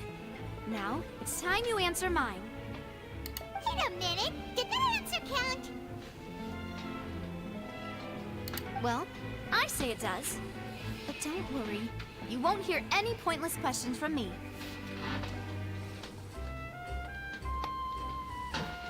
In your opinion, do you think it's right to treat a trial like it's an opera? Well? And why would that be?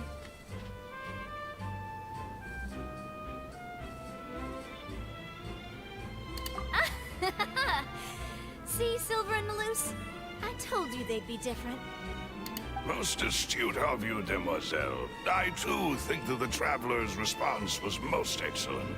No matter how wonderful the script or how fervent the audience's expectations may be, the trials that go on stage here must be based in fact. And if that can be done, boss, then... All right, that's quite enough, Malus.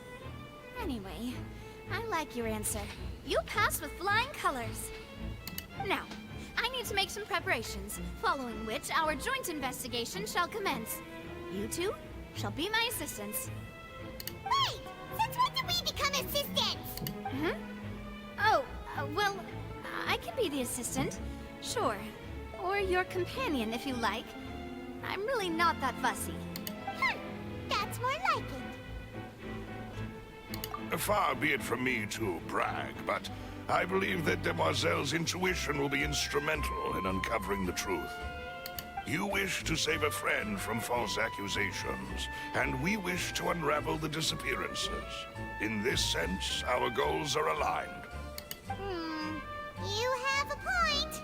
Huh. You're quite the talker, aren't you, mister? And what about you over there? What do you think? You seem like you've got something on your mind. I have nothing to add. Oh, alrighty then. We'll be making some preparations first. Just be sure to let us know if they start revealing Linny's tricks. Oops, skip some dialogue.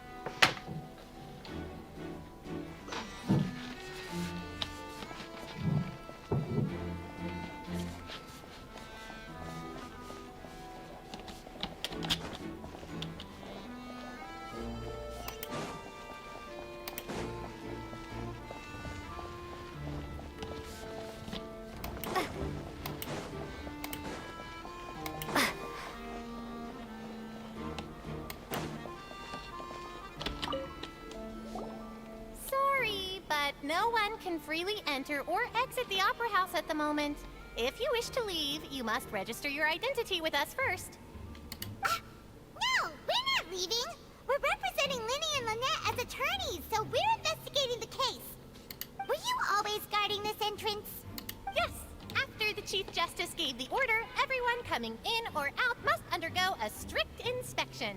So, the missing girl couldn't have left from here. At least, not from that point on. I doubt there was much opportunity then, either. How can you be so sure? Well, because I was in charge of security near the entrance at that time. I couldn't see Linny's performance from here, which was quite a shame. Just my luck.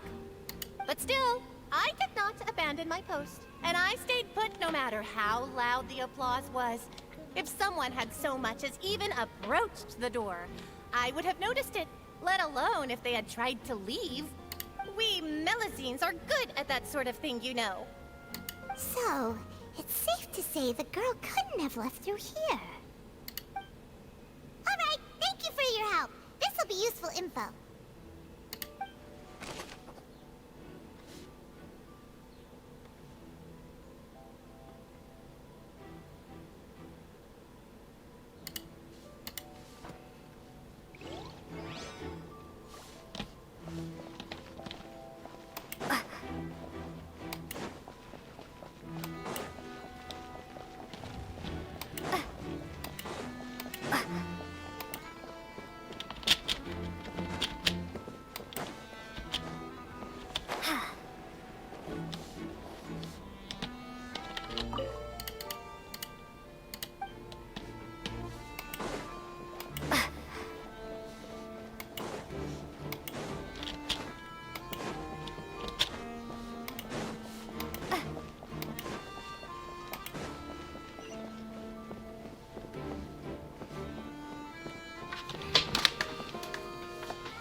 This location has also been cordoned off because the Magic Troop members are currently considered prime suspects.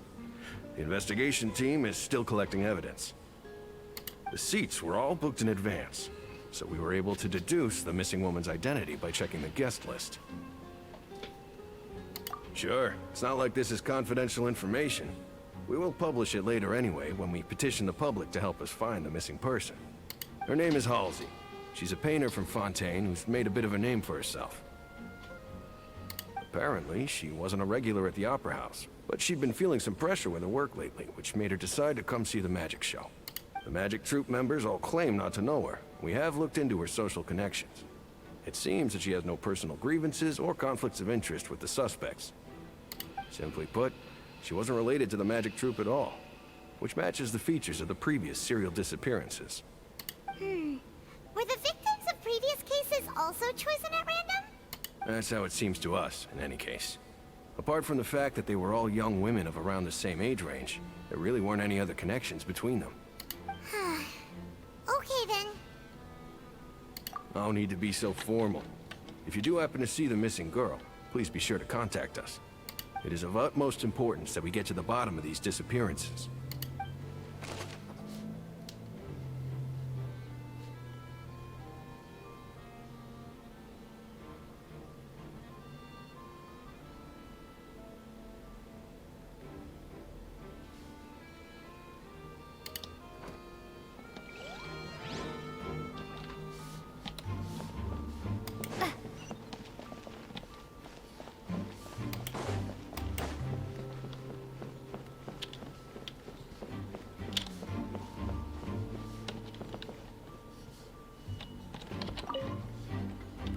Go ahead, have a look around.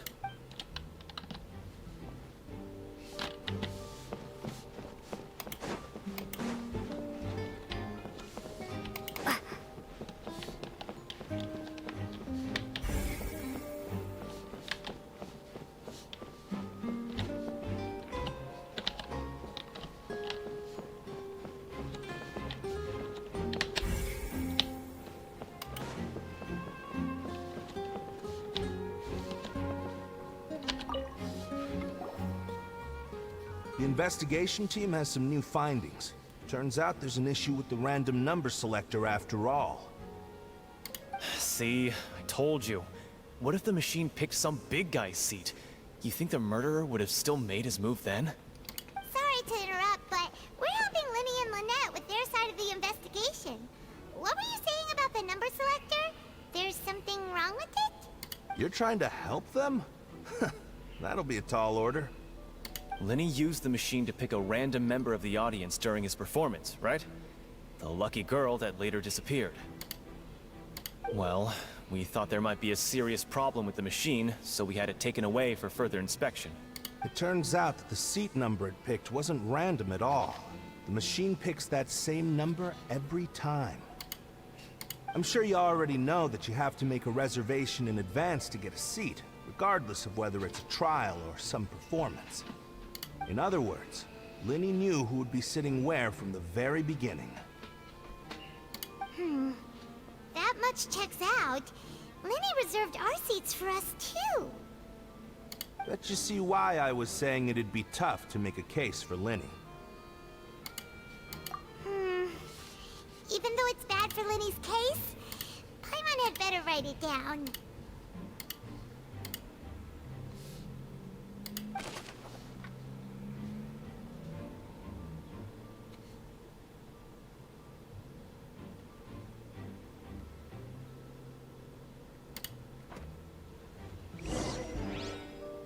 We've checked everything of note here at the performance venue. Paimon wonders how Linny's discussion with the guards is going. Let's go see, shall we? Ooh, things are getting interesting, huh? We're about to see how magic is made.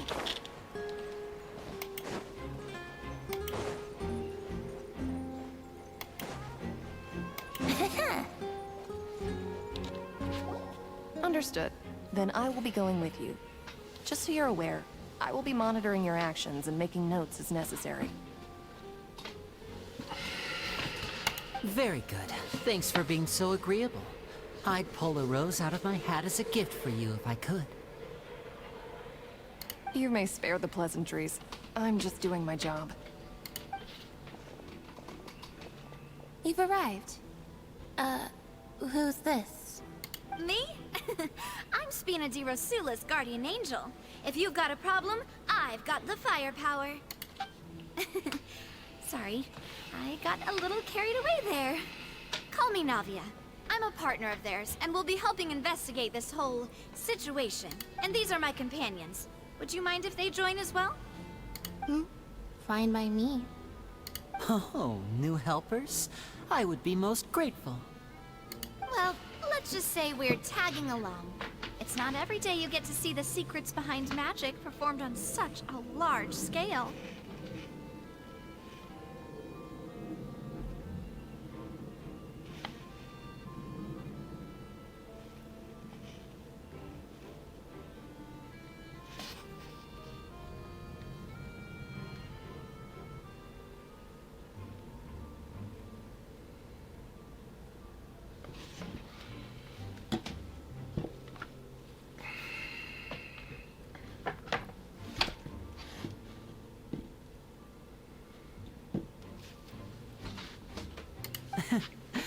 I appreciate your kind interest.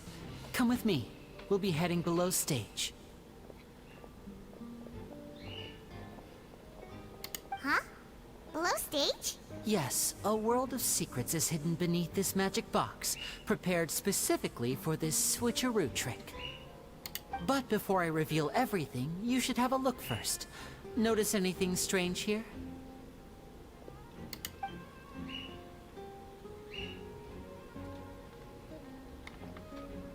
I'm not trying to be dramatic. Remembering the details of a trick will help you understand the methods used to perform it more easily.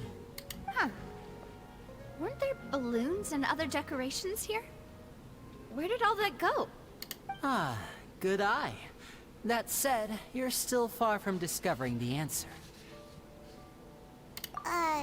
The back?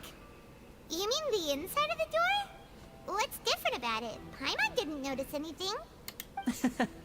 Very good indeed. I thought you might not be able to catch that, given that you were sitting in the first row. The back of this door was patterned. Those patterns are now gone, replaced by a smooth wooden board. So, if you put 2 and 2 together, what do you get? Exactly. All right, let's go. I'll tell you how it works as we head down.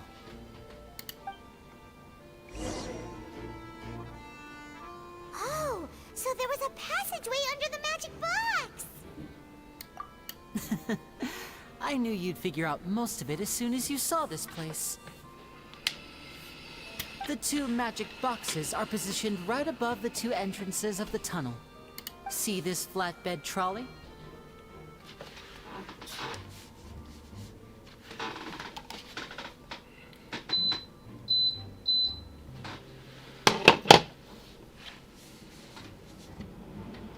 The box with the lucky audience member in it would be shuttled over to the other side using the trolley. This trolley can raise and lower and even rotate, ensuring that the box will face in the right direction. I see. So that's the purpose of the box inside another box. Precisely. The inner box would descend after the audience member was put inside and be moved along the trolley, all while the outer box would remain on stage as if nothing had ever changed. So that's how you did it! Once the box was lowered, the trolley would store some energy through this device here, with which it would complete the rest of the steps. The audience member would only be able to feel some slight movements in the dark, and by the time she walked out, she would already be back on stage. Right! You were talking that whole time, and you even came out for a moment near the end! Ah, yes. A phonograph operated by Lynette was used to achieve that effect. My assistant and I had already scripted our conversation beforehand. When the countdown began, I had already gone to the opposite box via a tunnel using that ladder. And what about Lynette? Where was she? I was in the mezzanine space in the back of the box. Oh, interesting! That's how we were able to coordinate Lily's lines with the assistant. And, by the way, I was the one who walked out of the box at the end. I mean, we are twins. All it takes is a change of clothes and no one can tell who's who. And that's my favorite part of this trick. Only Lynette and I can perform it. So that's how it all worked! Wow! Every detail you revealed was more amazing than the last! Lynette would briefly walk out of the box and then go back in, jumping into the tunnel and escaping before the box on the trolley could finish ascending. And then I walk out of the other box in the audience area, and the trick would be complete.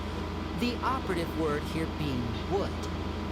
But as you saw, Cal was in the box, not our audience member. She, on the other hand, mysteriously vanished. We really don't know how that happened. If not for that interlude, this would have been an astonishing trick. I probably never would have figured out how you pulled it off. And yet, to think that someone was able to use this magic trick to commit a crime. If we have a look around, I think we can come up with some more leads. This is the scene of the crime, so Linny and Lynette are not permitted to stay here. I'll escort them back up. Yes, of course. No need to be so strict now. I won't disappear into thin air, you know. Thanks, everyone. We're counting on you.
floor is wet. Please be careful not to slip. Speaking of which, why would there be water here? Oh, Paimon knows! It's one of those tricks where you pour water into a jug and then flip the jug over only for the water to disappear. And here's a broken vase. Huh. Did the trolley knock it down while moving? That can't be. The trolley moves along tracks from start to finish. It couldn't have hit the vase at this distance. Let's note this down too and think about it later.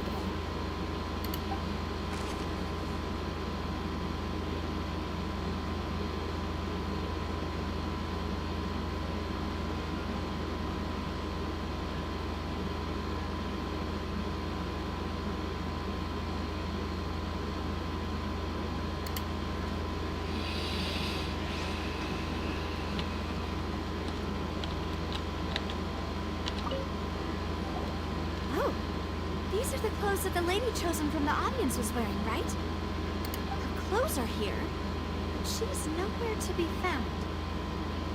Right. And do you really need to do that if you're kidnapping them? Ugh, this is so confusing. Paimon doesn't want to be a detective anymore.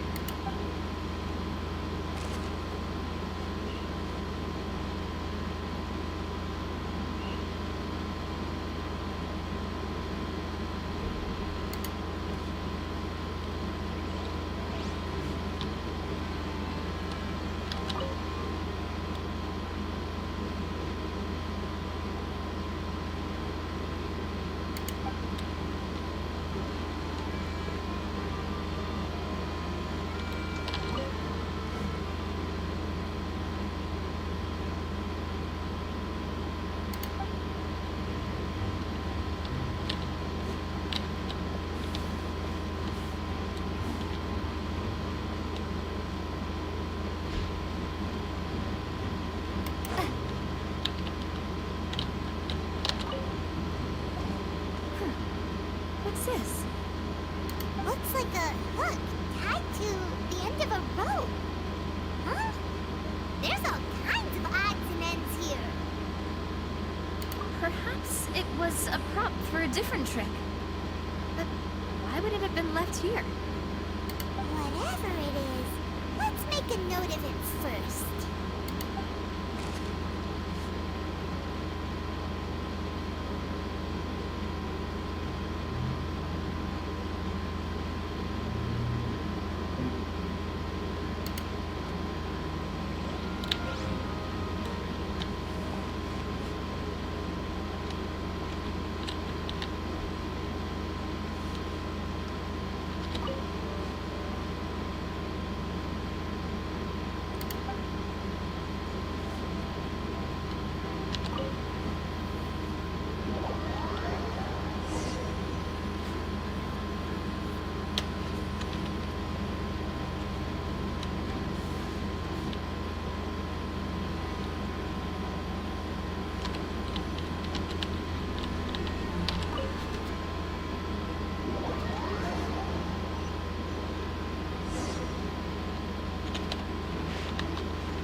What is this place?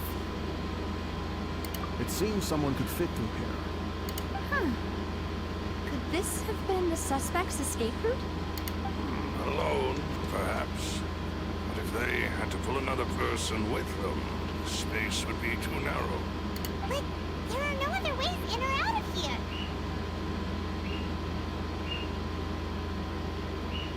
Oh, you're right! Let Paimon write that down.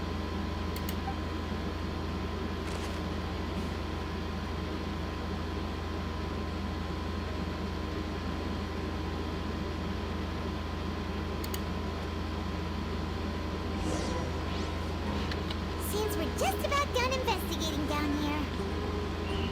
Yes. Let's head back up.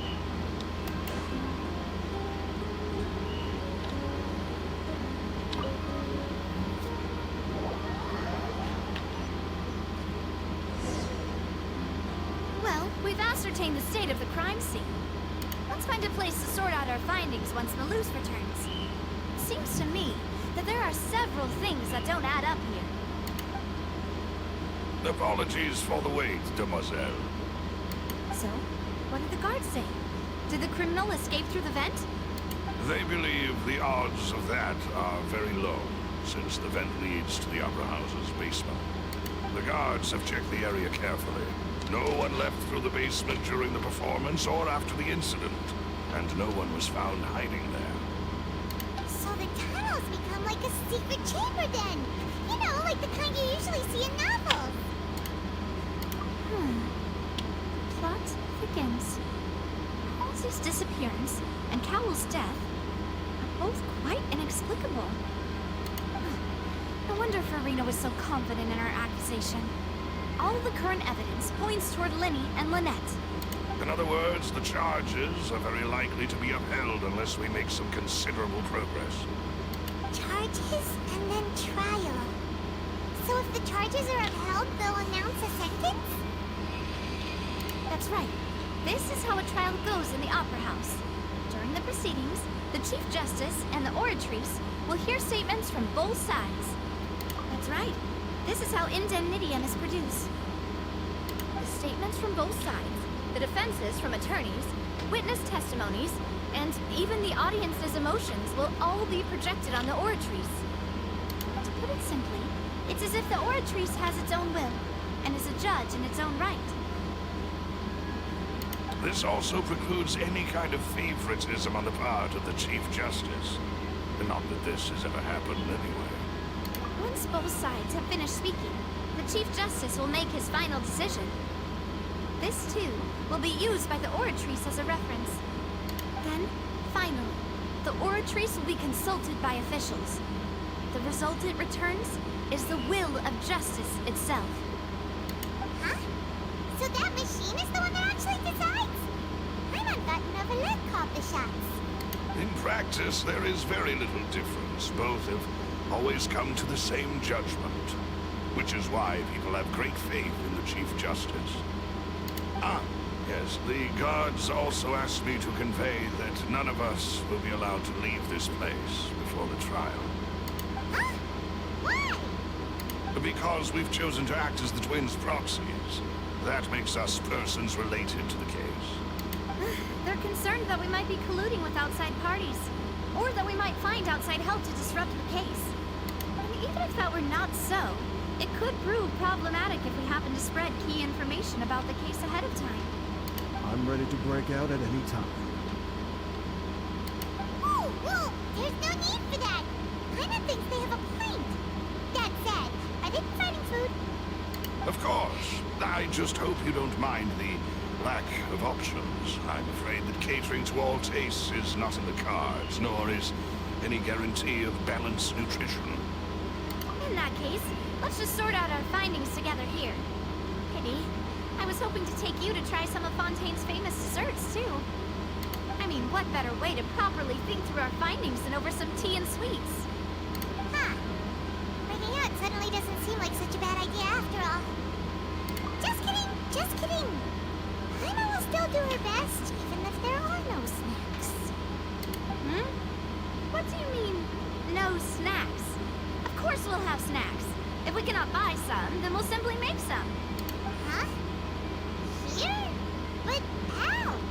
Understood, demoiselle. Everyone, please come with me.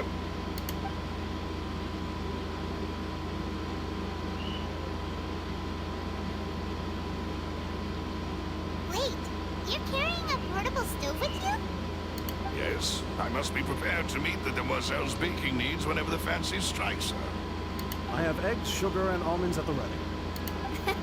Good work, you two. Then I'll get to it. Please sit tight for a moment. You'll get to taste my awesome snacks soon enough. These three are quite the interesting group.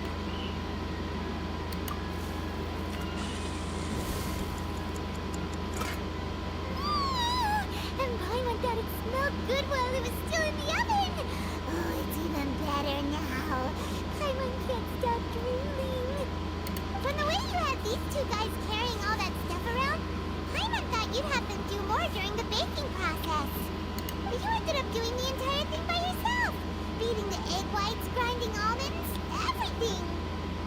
was applauding.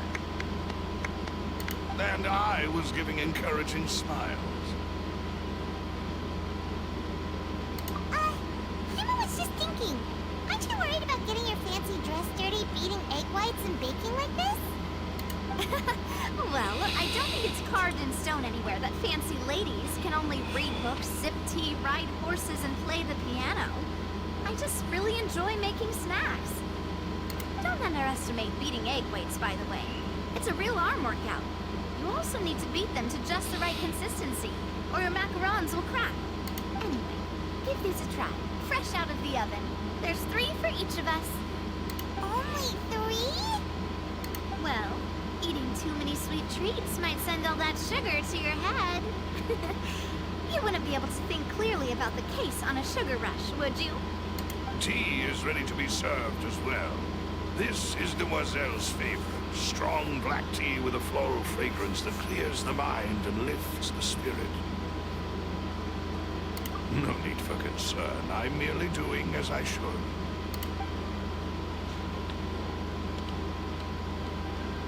All right then. Down to business. As Paimon mentioned previously, the tunnel seems to be something of a secret chamber. However, we can assume that Linny and Lynette were not alone within it. Some criminal also occupied its sealed confines. The magician twins could have committed the crimes, of course, but they lack any logical motive. Exactly! Why would they do such a thing right when everyone was watching? The flower vase and the thud we heard during the performance could indicate some altercation between Halsey and the criminal in the tunnel, resulting in the shattering of the vase, the discarding of her clothes, and her abduction. Perhaps the criminal thought that since she was chosen from the crowd, she would be too easy to identify if she was still wearing the same clothes. Paimon thinks that makes sense, but the real trouble is... True. None of the clues we found thus far support the existence of this third person. But the only people left to consider are both technically victims, whether it's the missing girl, Halsey, or poor Cowell. Huh. Could Halsey have secretly made modifications to the magic props in order to murder Cowell before making her escape? That's right. And even if she had tampered with the setup, she would need to understand the entire trick to pull it off. Nor does she have any motive. The guards said that she has never had any dealings with the Magic Troop's members. Were we not thorough enough in our search? From the sound of things, this is turning into an impossible case. Your macarons are amazing though, Navia. They smell great! They're nice and crisp and super sweet. They are my specialty after all. And I see you've already had 5 of them. What?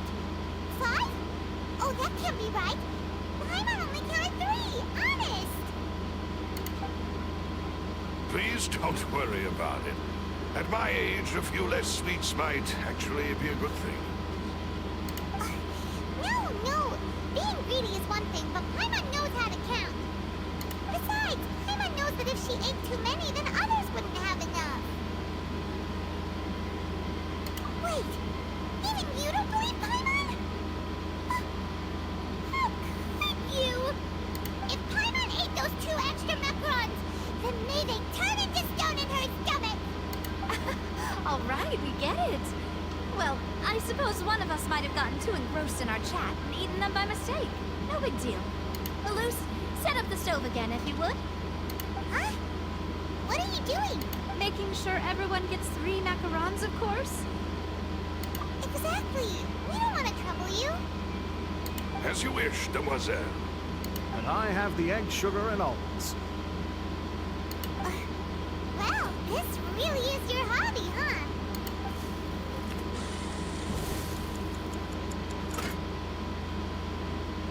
Well, that's it for snack time. I'm going to have another look around the area. I don't know what we're looking for yet, but we've still got some time. As attorneys, I suggest the 2 of you think the case over again. It would be awkward if you got all tongue-tied on stage during the trial. All right, thanks for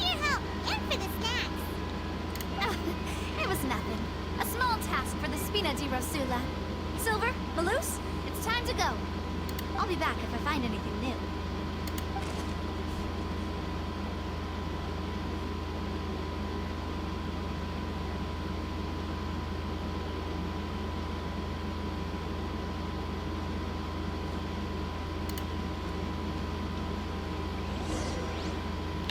Alright, it's time to put our heads together. We've got to get our defense ready for the trial.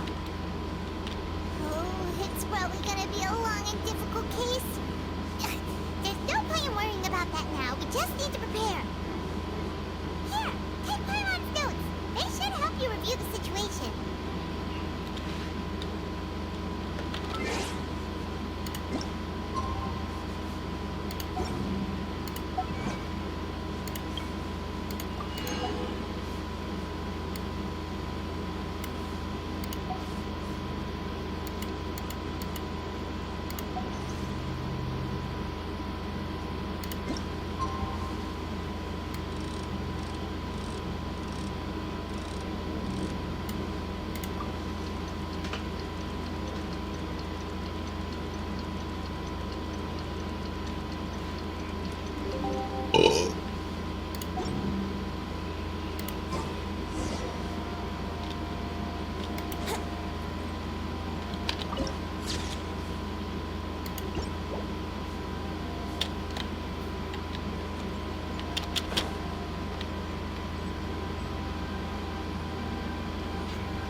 Situation is so confusing.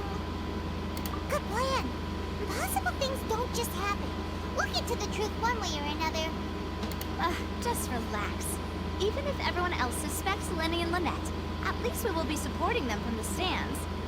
Besides, I doubt Farina understands any more about what happens than we do. Thanks, Navia. Well, we'll be going then. Best of luck to you.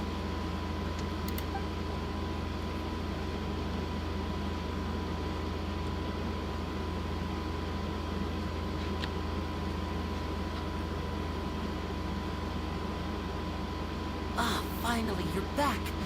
Well, how did your investigation go? To be honest, you might be disappointed. No.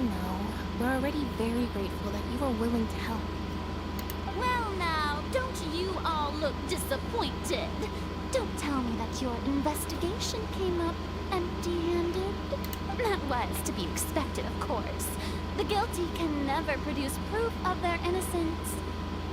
But don't let that stop you. I shall be terribly disappointed should you, my most anticipated foe, concede so easily. Since both parties are present, I declare that the trial regarding the magic show incident is now in session. Firstly, in order for the audience to understand the causes and results of the incident, could we please have Mr. Linney explain the trick? Yes, of course. I will explain while Lynette demonstrates on stage. All the necessary items have been prepared.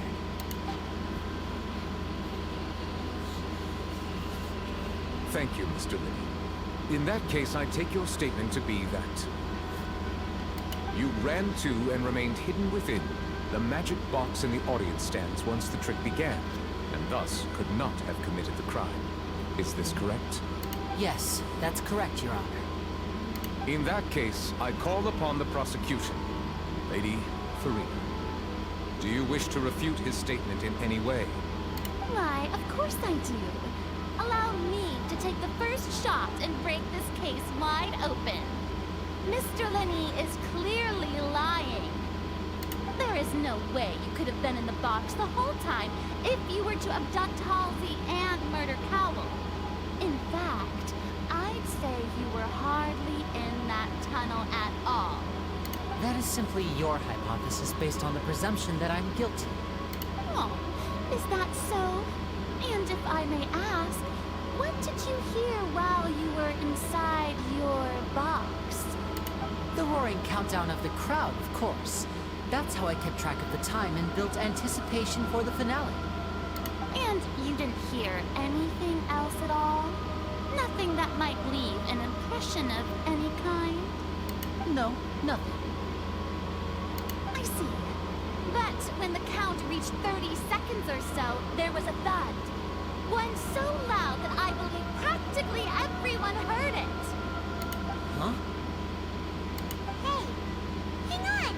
Something's not right here. Yeah, I'm sure he could have heard a noise that loud from inside the box. I was right by the box, and I definitely heard the thud. Look at those scales. Could those mean... Well then, ladies and gentlemen, allow me to use the words of the magician himself. You never know what can happen in the blink of an eye. Indeed, it seems his alibi can also collapse in the blink of an eye. Of course, I have armed myself to do far more than smash your alibi. Confidence cannot go unfounded, and my foundations are rock solid. Tell me, aren't you and Lynette actually from the House of the Hearth? The House of the Hearth?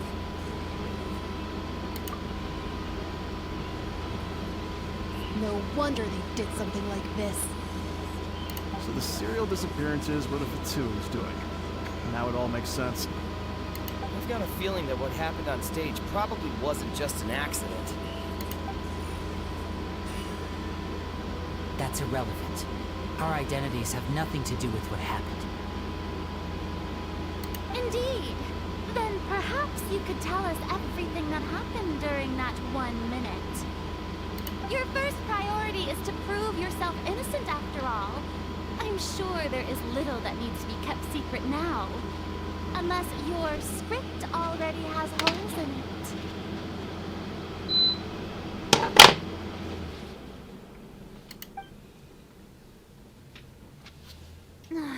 The Outlander is speechless. My, oh my, don't they look flabbergasted? Now comes the infighting and discord, I suppose. This was almost too easy. Good thing I made all those preparations. Seems the all-nighter I pulled last night is really paying off. Hey, Linny. Why didn't you tell us this before? Order! Order! Mr. Linney, allow me to re-establish the facts. Lady Farina has raised 2 points. First, when the thud was heard in the Opera House, you were neither in the box nor the tunnel. Second, you and Ms. Lynette are both members of the House of the Hearth. Are these claims true?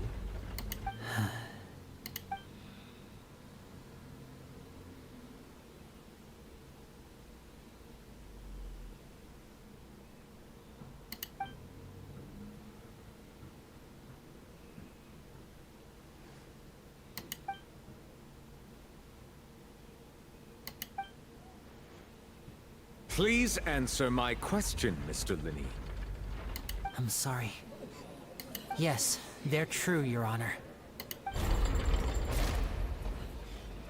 I knew it! Well, that's it. We might as well move on to the sentencing already. What should we do now? Granted.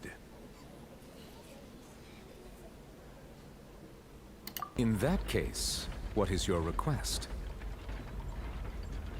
Is that really necessary? They're already as good as guilty. The defendant deceived their own attorneys. What is there left to discuss? Order! Order, I say! Your request is reasonable, and we shall adjourn. This trial will reconvene in 1 hour. So you would stick to Mr. Linney's defense even after knowing what you do now? You certainly have more professionalism than I thought. In that case, my dear audience, let's allow the joy of victory to steep for a little while longer.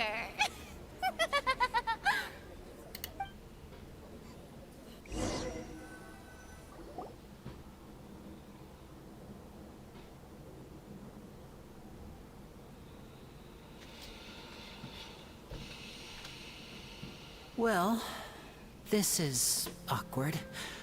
I didn't think the Hydro Archon would dig all that up. I'm sorry, Traveler and Paimon. Yeah, sorry. Paimon doesn't know where to start. We trusted you two.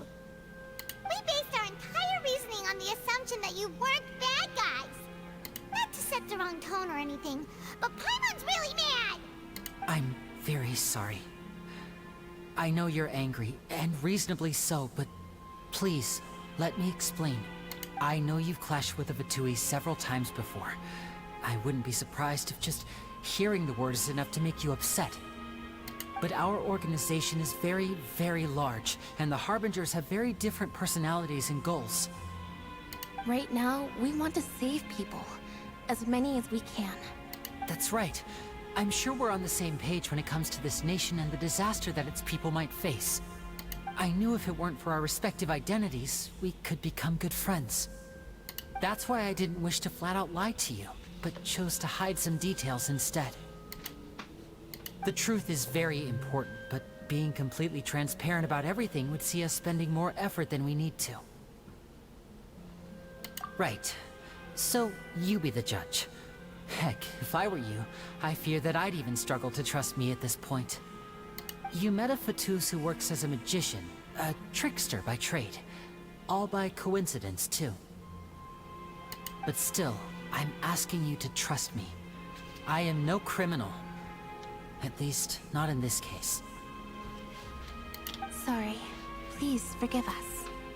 Well, you both say that, but... Right. Let's hear your answer first, and no lies now! Of course. I'll answer any question you ask. We've been trying to find out how the Oratrice operates. We want to know why it has a consciousness. Why can it deliver sentences accurately? During our investigations, we learned that the machine's core is beneath it. From that moment on, Lynette and I have been designing this box swap trick, with the objective of getting close to the core. Is that why you needed a whole minute? That's right. In truth, the audience would take about 75 seconds to count down from 60, while I would only need 15 to get to the opposite box. So, after jumping into the tunnel, I accessed the Opera House basement via the vent, and went to investigate the room in which the core is stored. That air vent was created during the construction of the tunnel specifically to execute this step. Well, nothing. As soon as I reached that room and was about to investigate, I heard someone's voice.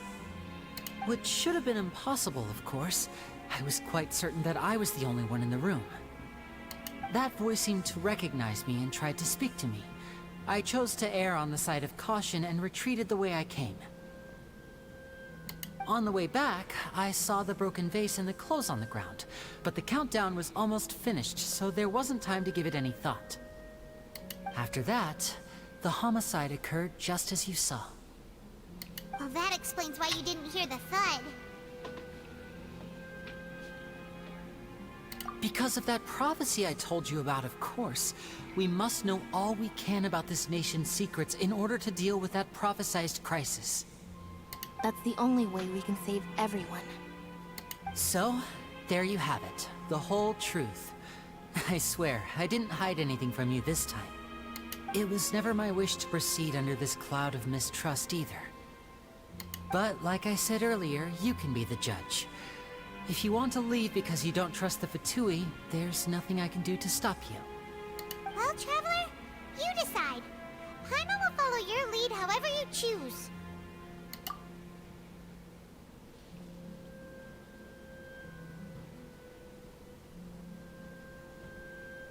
Okay, thank you.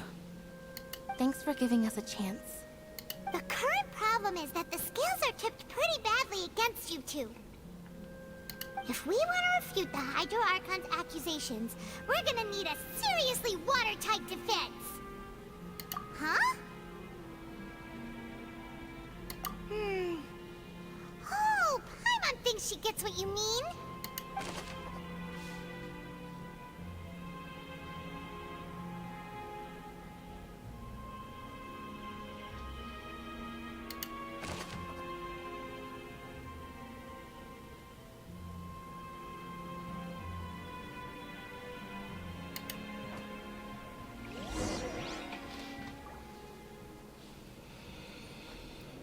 Okay.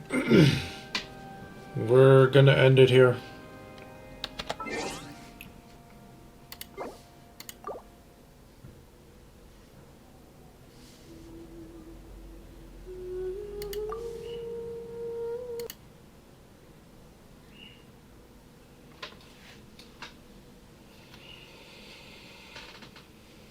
Thank you everyone who watched. Thanks for stopping by, and hope you all enjoyed the stream. See ya.